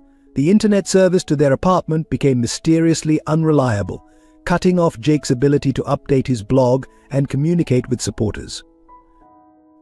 Mrs. Chen was evicted after being seen bringing food to the hospital. Other neighbors who had shown support found their lives similarly disrupted: job losses, loan recalls, tax audits. The message was clear: helping the Thompsons meant facing destruction. Bradley and his mother faced their own ostracism. Former friends crossed the street to avoid them. The Harrison name, once opening every door in the city, now brought whispers and turned backs. Mrs. Harrison's hospital board position was temporarily suspended pending review. Walter's law practice came under intense scrutiny. Anonymous complaints to the Bar Association. Clients pressured to seek other representation. Even his most loyal employees began receiving better offers from competing firms, coupled with warnings about staying. The isolation strategy reached its peak when Susan lost her visiting privileges entirely. A new hospital administrator cited security concerns after anonymous threats were reported. Jake arrived one morning to find armed guards outside Anna's room, denying access to anyone without special clearance. Through the window of Anna's room, Jake could see his sister's confusion and fear as strangers in medical garb moved around her. Her attempts to wave at him were met with closed curtains. The sight of her small hand reaching toward him before being hidden behind sterile white fabric nearly broke him. "They're trying to break us apart," Susan realized, standing in the hospital parking lot after another denied visit. "Make us feel alone, hopeless. It's what Harrison did to other families, isolate them until they gave up." Jake watched the sunset paint the hospital windows gold, knowing Anna was somewhere behind them, alone and scared. "But we're not other families," he said firmly, "and we're not alone, even if they make it feel that way." That night their apartment felt emptier than ever. The silence was broken only by Susan's muffled sobs from her bedroom, and the distant sound of police sirens, another constant presence since Harrison's arrest, their patrol cars monitoring the building with intimidating regularity. Jake sat at their small kitchen table, surrounded by unpaid bills and denial letters from every aid organization in the city. Each rejection cited different reasons, but the pattern was clear: someone was making sure no help reached them through official channels.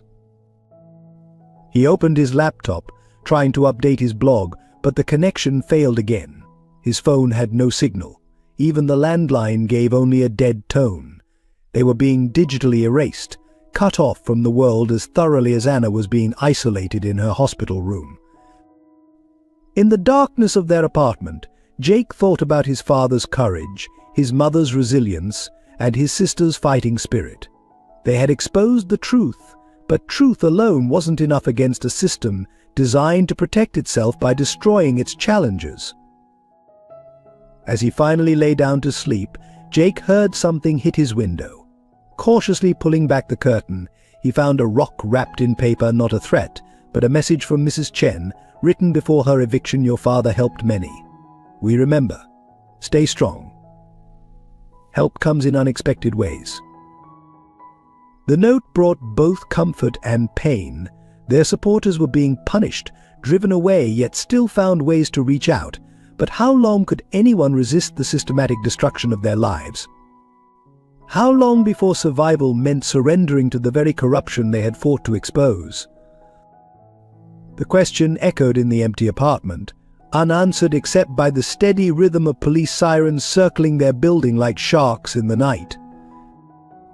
The weight of isolation and constant pressure finally broke Susan Thompson on a cold Tuesday morning. After another night of being denied access to Anna, of watching her daughter through hospital windows while guards kept her at a distance, something inside her shattered. She stood in their increasingly bare apartment, holding Anna's favorite stuffed bear, the one that had hidden David's evidence. Her hands trembled as she traced the restitched seam where Jake had found the USB drive. The walls seemed to close in around her, decorated with Anna's drawings that now felt like accusations of her failure as a mother. "I can't do this anymore," she whispered, sliding down the wall to sit on the floor. "David, I'm not strong enough. I can't protect them like you could." Her words dissolved into deep, racking sobs that shook her entire body. Jake found her there hours later, still clutching the bear, her face vacant and tear-stained. The sight terrified him more than any of Harrison's threats. His mother had always been their rock, maintaining hope through every crisis. Now she looked broken, diminished, like a flower wilting in darkness. "Mom," his voice cracked as he knelt beside her. "Mom, please look at me." Susan's eyes, when they finally met his, were distant and unfocused. "I saw him today," she said softly. "Your father. He was standing outside Anna's window, shaking his head. So disappointed in me. I couldn't save our little girl." Jake's heart clenched. "Mom, Dad wasn't there. You're exhausted. You haven't slept properly in days." He tried to help her up, but she pulled away. "The guards," she continued, her voice taking on a frantic edge, "they're not hospital security. They're Harrison's men. They're going to take Anna, just like they took our home after David died. We're going to lose everything again." Her paranoia, though extreme, wasn't entirely unfounded.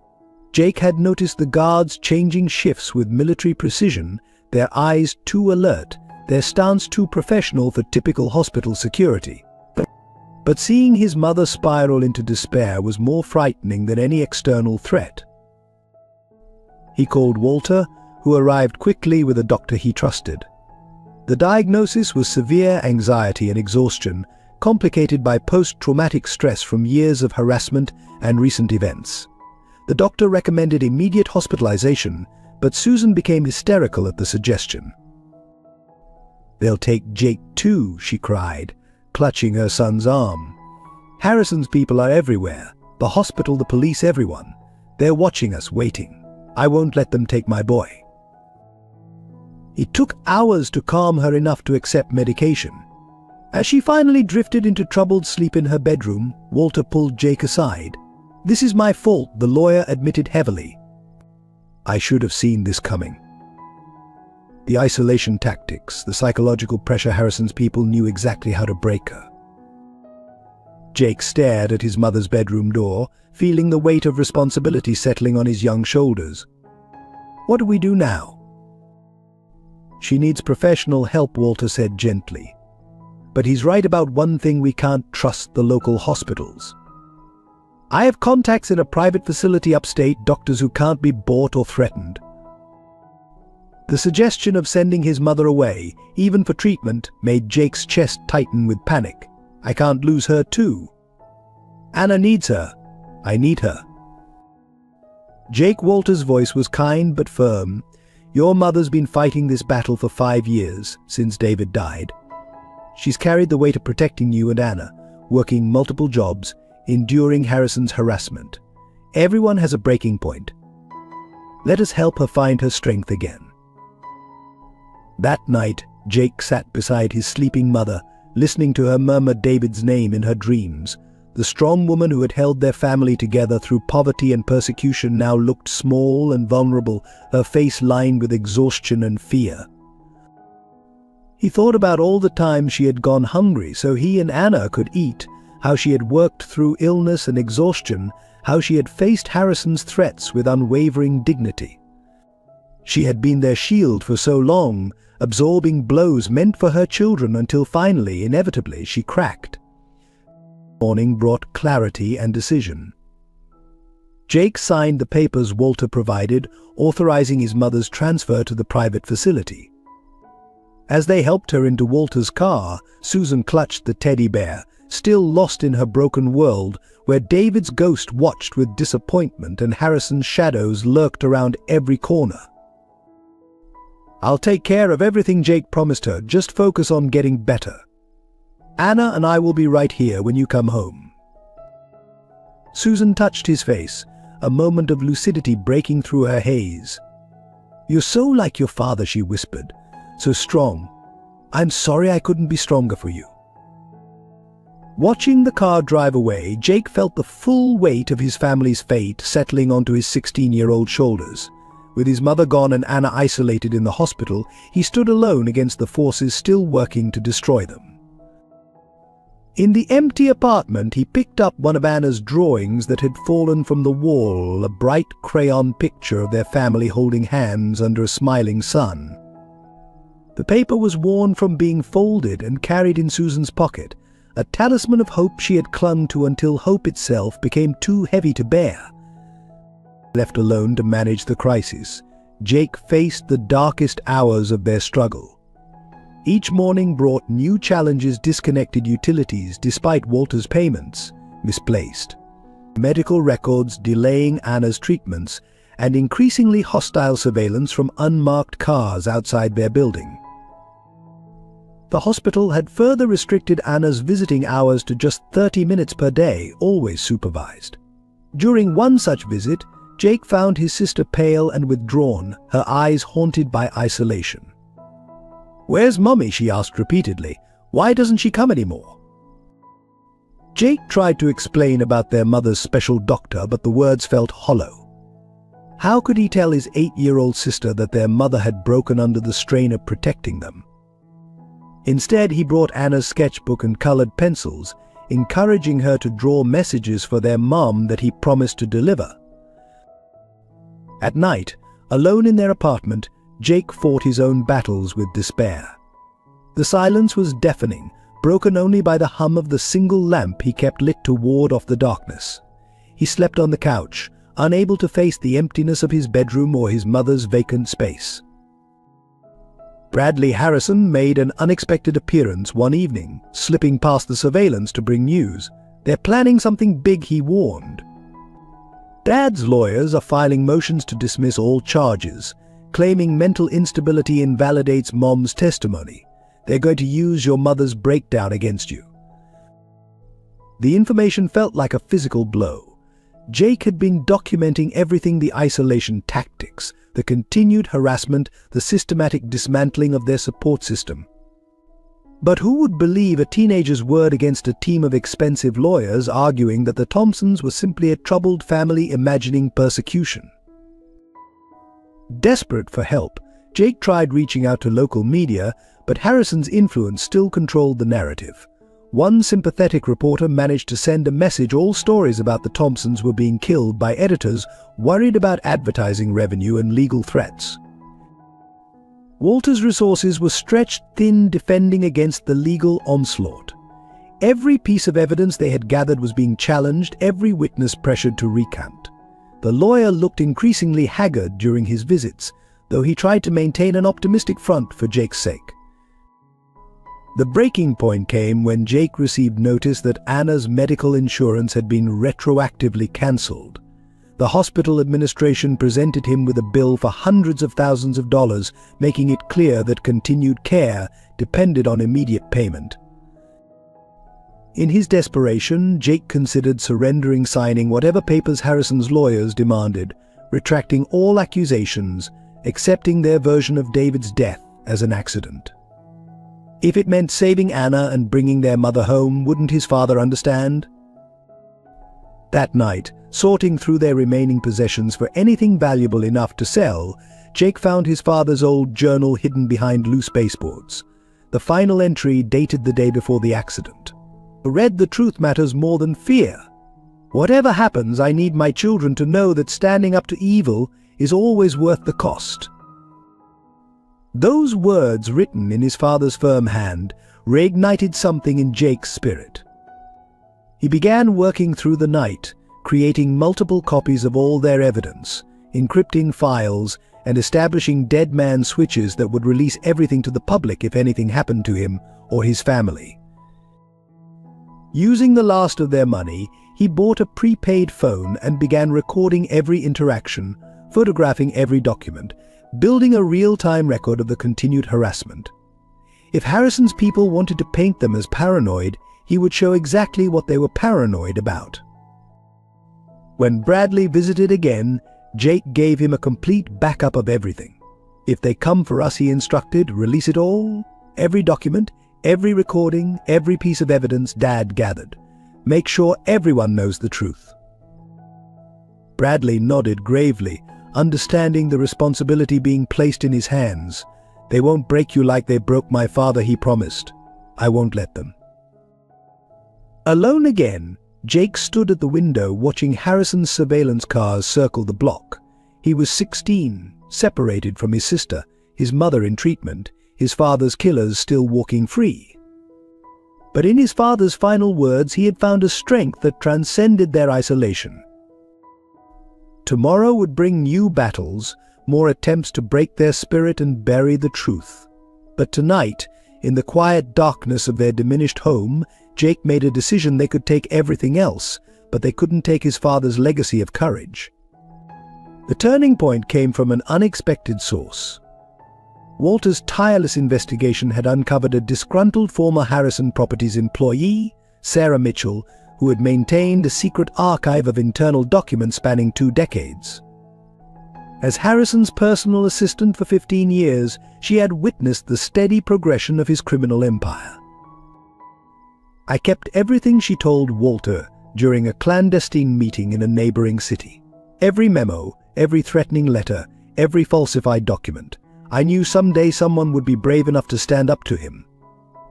She pulled out a heavy box filled with files, adding, "including what really happened to David Thompson." The evidence was devastating. Detailed records showed how Harrison had systematically targeted homeowners who refused to sell, using a network of corrupt officials to manufacture crises that forced them out. David Thompson's name appeared repeatedly in the months before his death, along with Harrison's handwritten notes about handling the problem permanently. Most damning was an email chain discussing brake line tampering, followed by payments to a mechanic who had since disappeared. The correspondence revealed not just David's murder, but a pattern of similar accidents arranged for other obstacles to Harrison's plans. The documents also exposed the full scope of Harrison's influence: judges on his payroll, police chiefs receiving kickbacks, hospital administrators enforcing his will through patient care manipulation. Even the recent campaign against the Thompsons was detailed in clinical precision strategies for isolation, psychological pressure points, targeted harassment. Walter worked through the night with his team, verifying every detail. By morning, they had constructed an airtight case that went far beyond real estate fraud.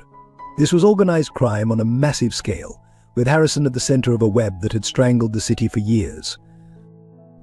The evidence was too extensive to be buried or dismissed.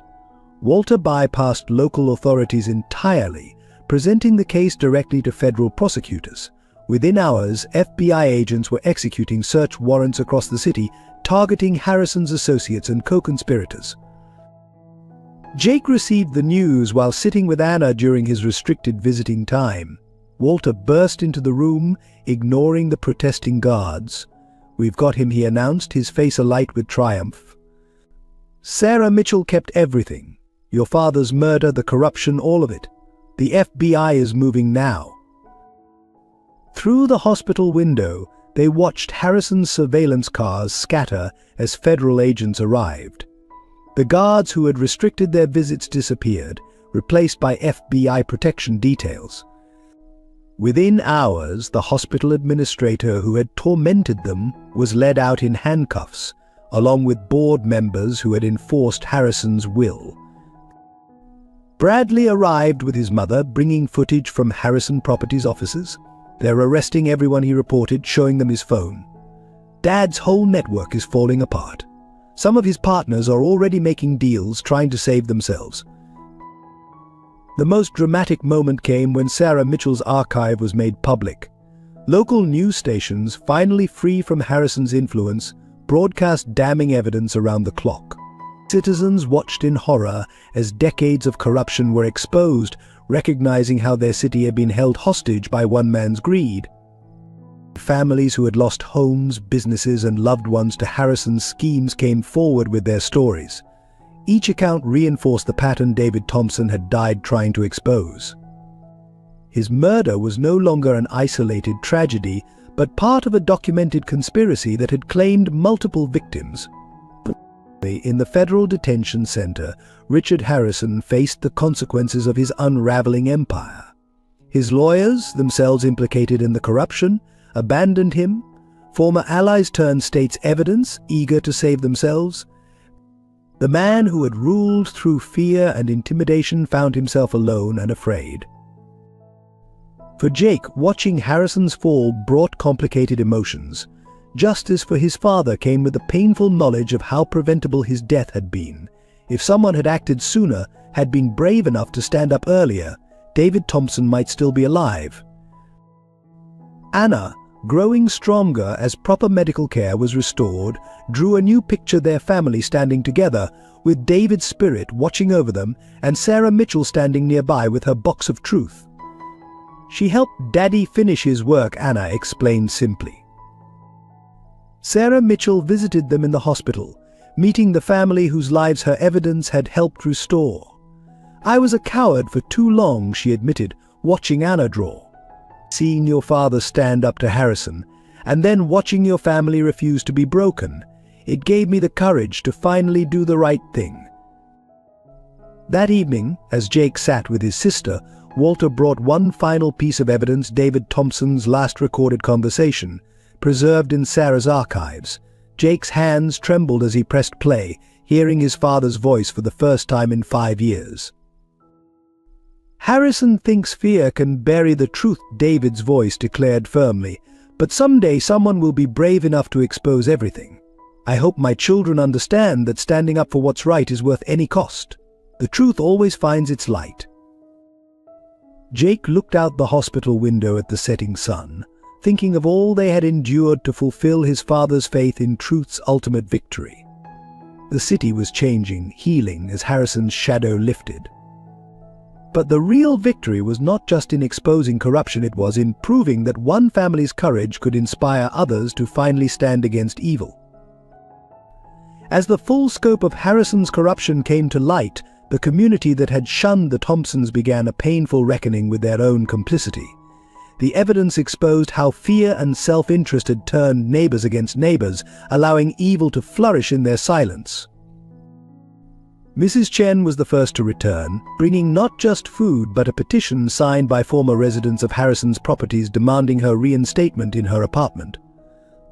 Behind her came others: shopkeepers who had refused the Thompson service, teachers who had looked away, neighbors who had believed the lies. Mark appeared at the hospital with his parents, his face etched with shame.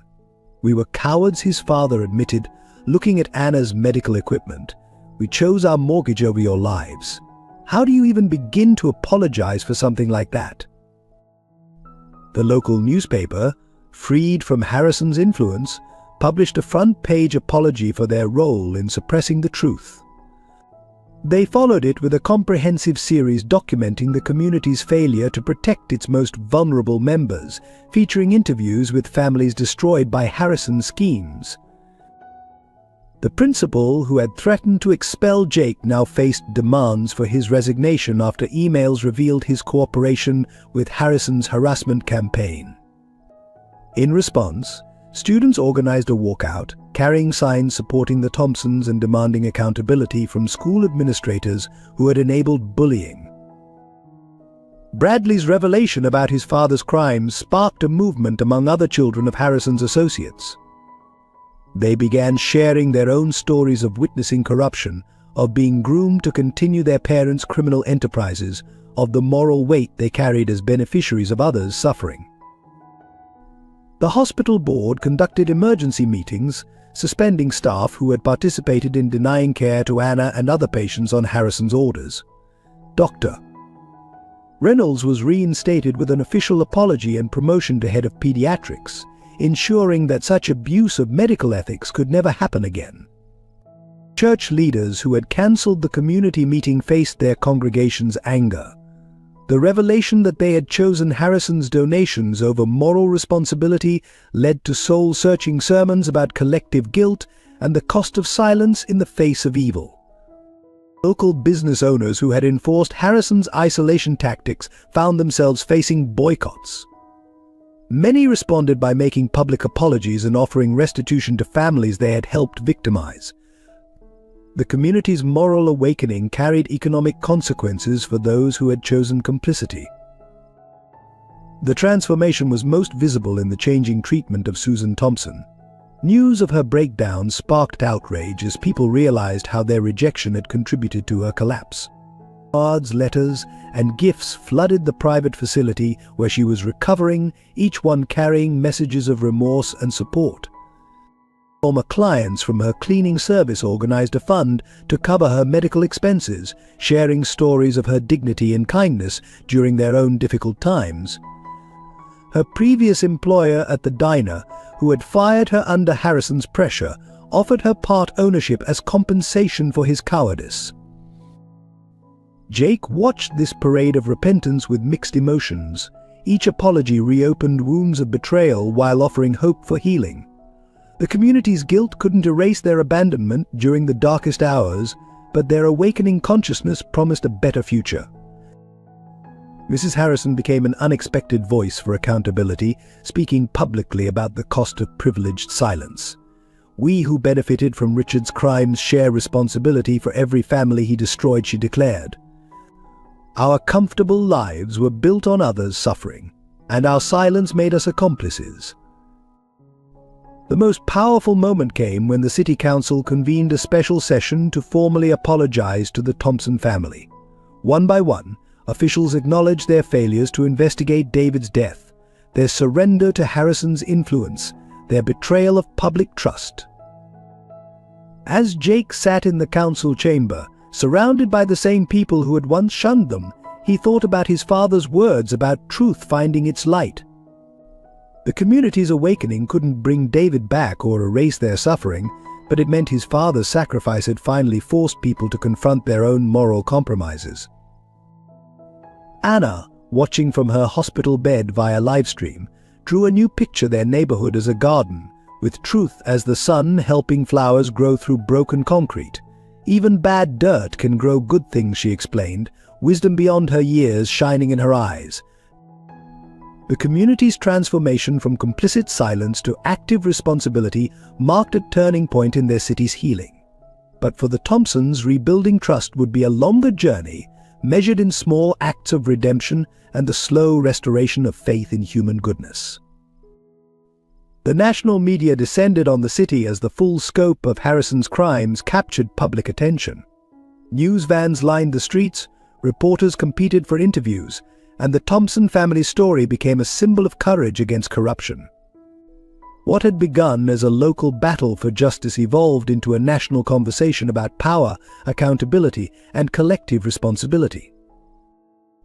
Major networks produced hour-long specials documenting the family's fight. Footage of Jake giving away his last piece of bread to homeless Walter contrasted sharply with images of Harrison's luxurious lifestyle.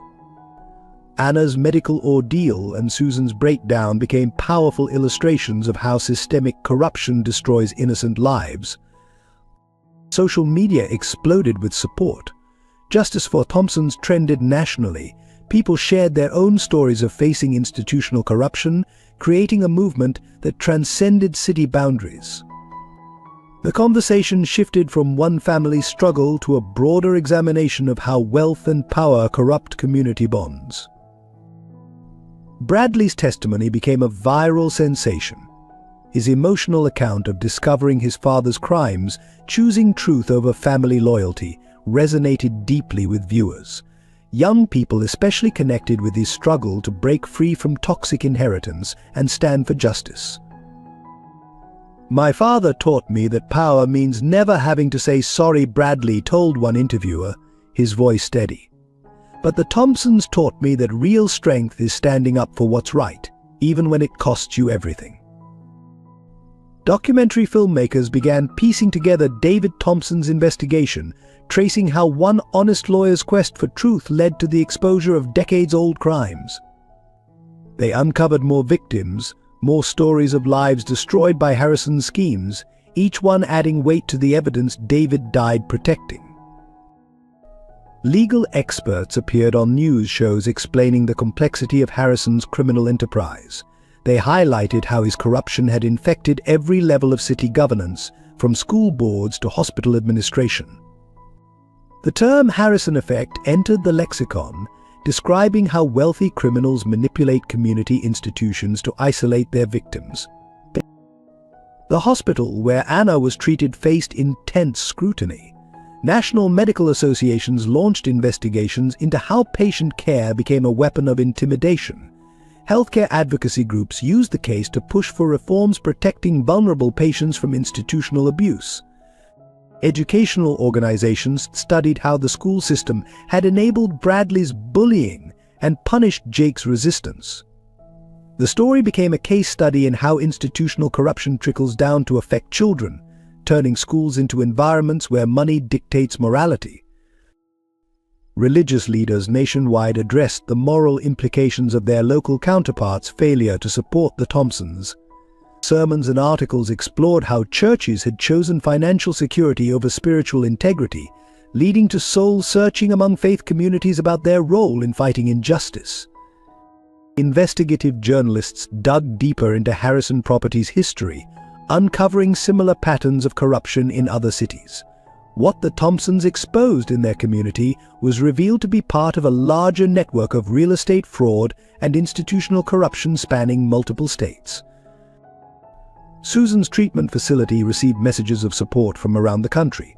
Mental health professionals used her story to illustrate the psychological impact of systematic harassment and community abandonment.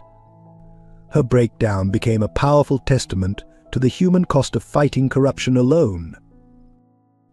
Walter's role in the investigation drew attention to the importance of privileged allies in fighting systemic injustice.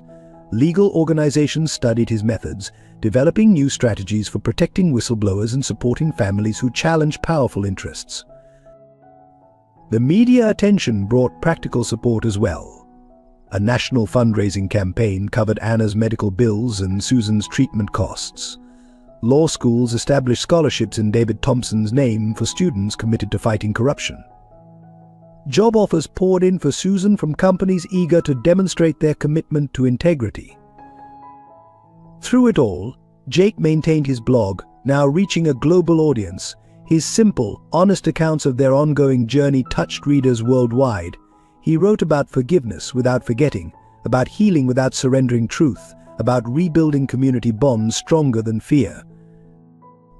The public exposure brought security through visibility. Harrison's remaining allies couldn't touch the Thompsons without attracting immediate attention. The same media spotlight that illuminated their suffering now protected them from further retaliation. Yet the family remained grounded despite the attention.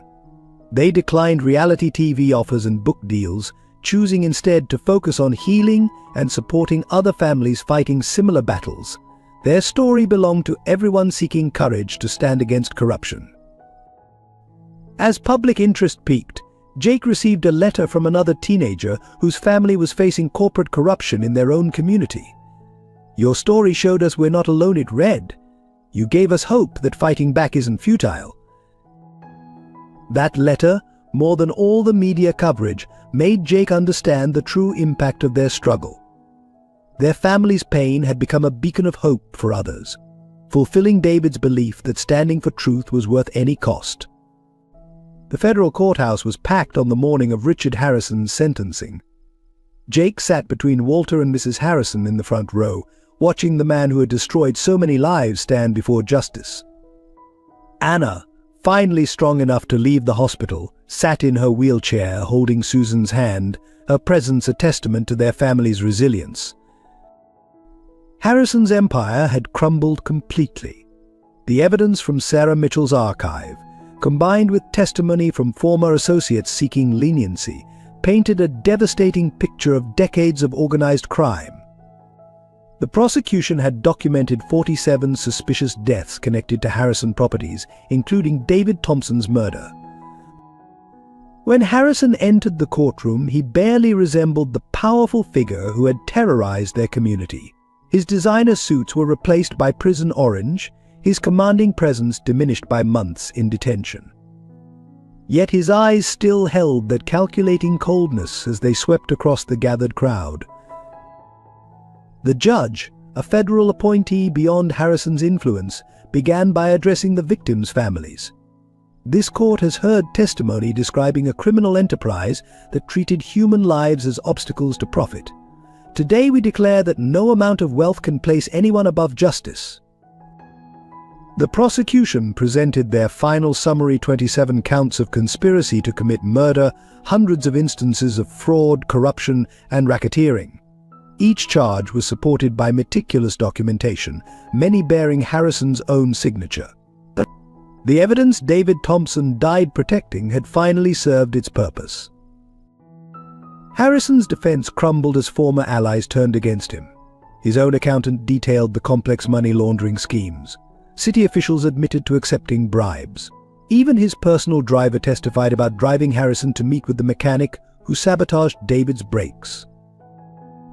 The most damning testimony came from Bradley, who described growing up watching his father destroy families while teaching him that power meant never facing consequences. "He wanted me to inherit his empire," Bradley stated, his voice steady despite his father's glare. "Instead, I chose to inherit the courage of those who fought him."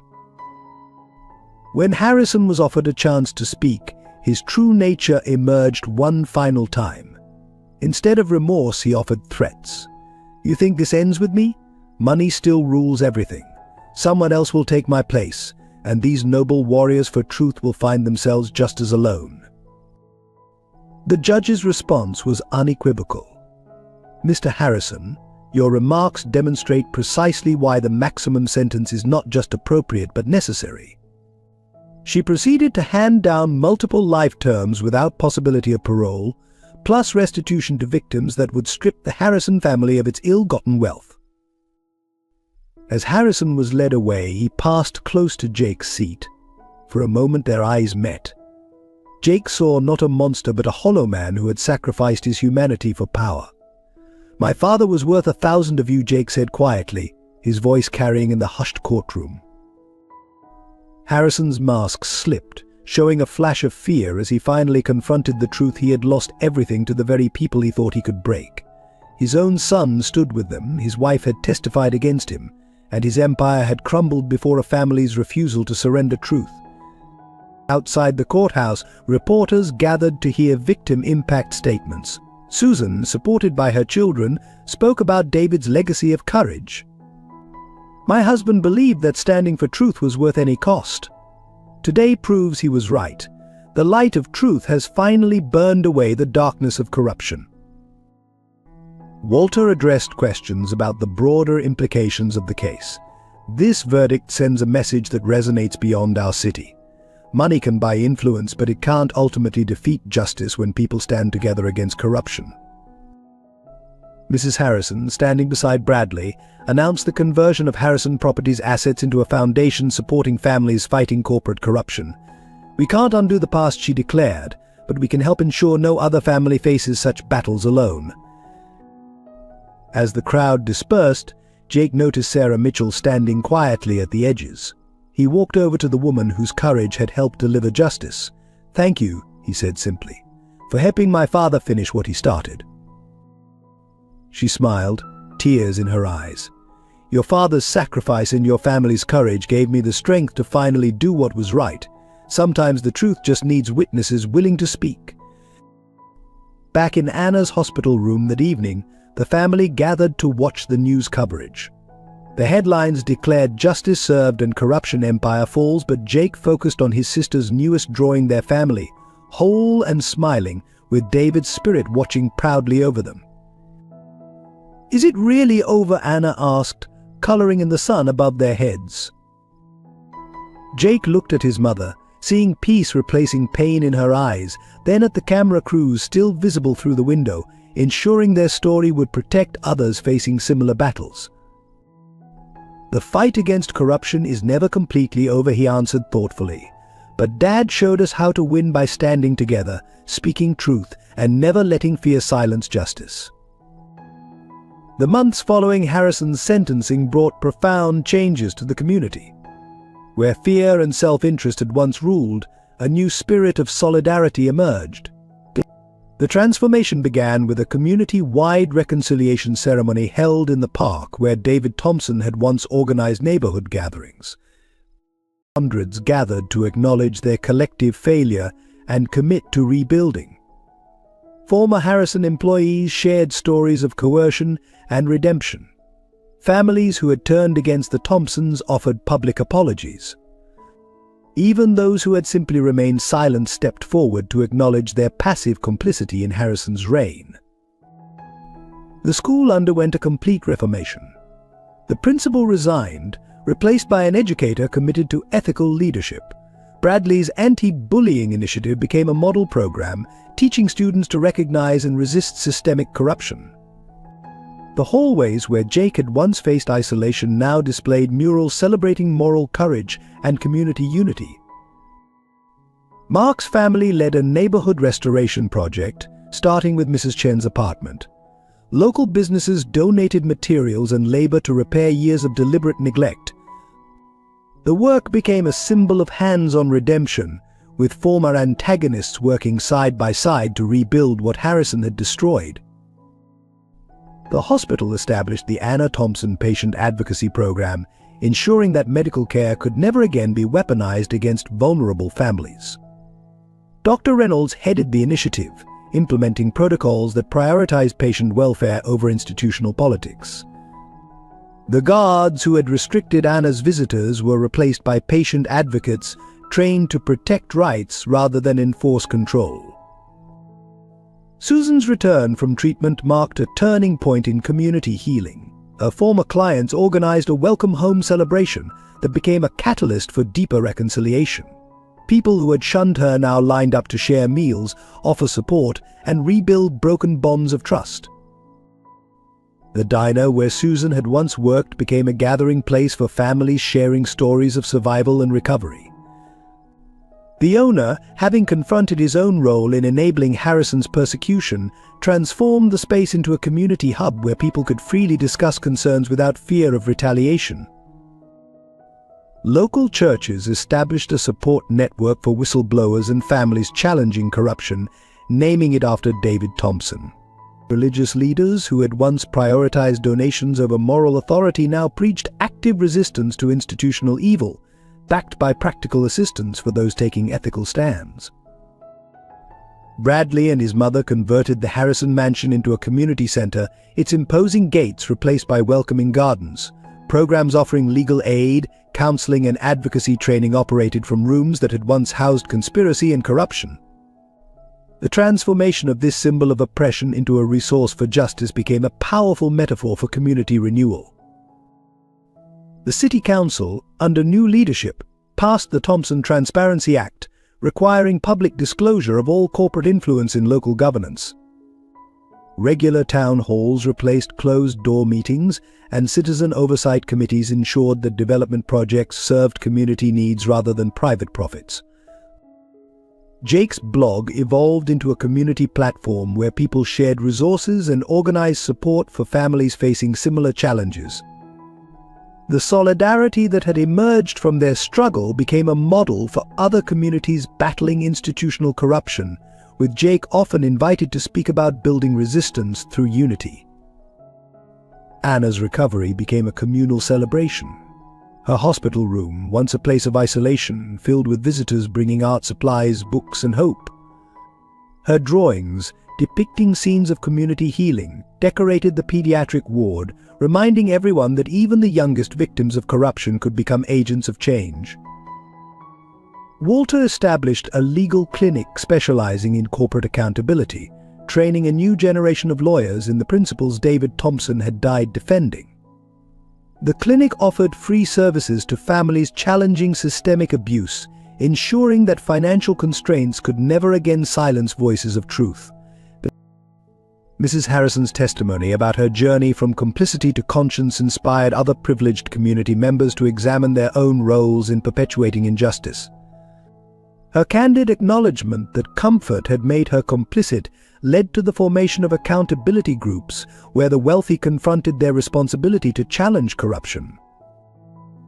The media attention gradually shifted from exposing past crimes to documenting community transformation.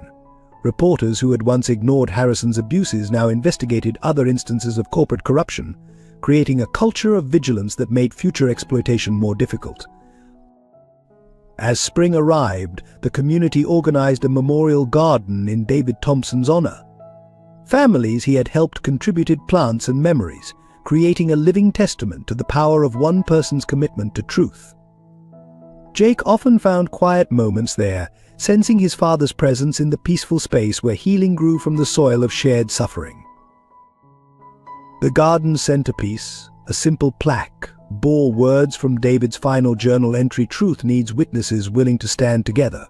Around it, the community that had rediscovered its conscience gathered regularly, ensuring that the lessons of their collective failure and redemption would guide future generations. 1 year after Harrison's sentencing, the Thompson family gathered in their new home, a modest house with a red door and flower boxes, just like in Anna's drawings. The living room walls displayed photographs telling their story: David's proud law school graduation, Jake giving bread to Walter, Anna's first steps after leaving the hospital, and Susan's triumphant return home.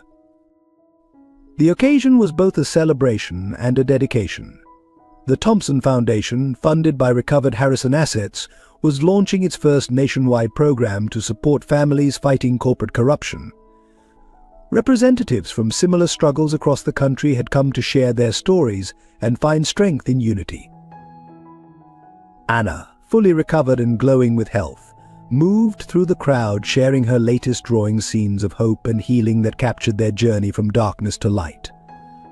Her artistic talent, nurtured during long hospital days, had blossomed into a powerful voice for children affected by institutional abuse. Susan, standing at the podium they'd set up in the backyard, looked nothing like the broken woman who had once clutched a teddy bear in despair. Her voice carried strength and wisdom as she addressed the gathered families. Our victory isn't just about justice served. It's about the power of truth to transform communities when people stand together. Bradley and his mother sat among the guests, no longer carrying the Harrison name, but wearing their choice of conscience with pride. They had dedicated themselves to helping other families break free from cycles of corruption, turning their inherited privilege into a force for positive change. Mark and his parents helped serve refreshments, their simple acts of hospitality representing the everyday courage of neighbors choosing solidarity over self-preservation. The community that had once shunned the Thompsons now stood as an example of collective redemption. Walter watched from the side. His mission evolved from seeking justice to ensuring its persistence. The legal clinic he'd established had already helped dozens of families stand against corporate abuse, creating a network of support that Harrison had once thought impossible. Mrs. Chen moved through the crowd sharing her dumplings, now famous as the food of resistance that had sustained hope during their darkest days. Each person who took one heard the story of how small acts of kindness could break through the walls of isolation. Jake took the podium last, holding his father's journal. "A year ago, we stood in a courtroom and watched justice prevail. But the real victory wasn't Harrison's imprisonment.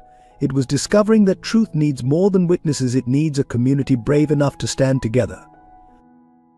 He opened the journal to its final page, reading words that had guided their struggle. "To my children, some will tell you that fighting corruption is hopeless, that money always wins. But remember, evil only triumphs when good people choose safety over solidarity. Your greatest power lies not in standing alone, but in standing together. Looking out at the gathered faces, victims turned advocates, bystanders turned allies, enemies turned friends, Jake saw his father's vision realized. The truth had not only found its light, it had kindled a flame that would guide others out of darkness. As the sun set on their gathering, Anna unveiled her latest masterpiece, a mural depicting their journey. It showed not just their family's struggle, but the transformation of an entire community. From the darkness of Harrison's corruption emerged scenes of healing, unity, and renewed purpose. The evening ended with a candlelight vigil in David's memorial garden. Each person lit a candle, sharing how the Thompsons' story had inspired their own fights for justice. The flames formed a circle of light, pushing back the darkness just as truth had pushed back corruption. In that moment, standing between his mother and sister, surrounded by the community that had learned to choose courage over comfort, Jake felt his father's presence. David Thompson's death had planted seeds of truth that grew into a forest of resistance, proving that one family's stand for justice could transform countless lives. The light of their candles reflected in Anna's eyes as she whispered, "Daddy would be proud of us, wouldn't he?" Jake squeezed her hand, watching the flames dance in the growing dusk. "He was always proud of us," he replied. "Now we've made him proud of our whole community." Their story had become more than a tale of justice served. It was a testament to the power of unwavering truth, unbreakable family bonds, and the profound healing that becomes possible when a community chooses to stand together against corruption. As night fell and stars emerged above the garden, their light seemed to mirror the candles below, countless points of brightness pushing back the darkness, just as countless acts of courage had transformed their community from a place of fear to a beacon of hope. Dear valued viewers, your thoughts on this powerful story of resilience and justice matter deeply to us. Please share your own experiences and reflections in the comments below. If this story touched your heart, consider subscribing to support our team's commitment to bringing meaningful narratives to light. Every subscription encourages us to continue sharing stories that matter. Help spread this message of hope and courage by sharing this video with friends and family. Your likes and engagement enable us to reach more people with stories that inspire positive change. Thank you for being part of this journey toward truth and justice.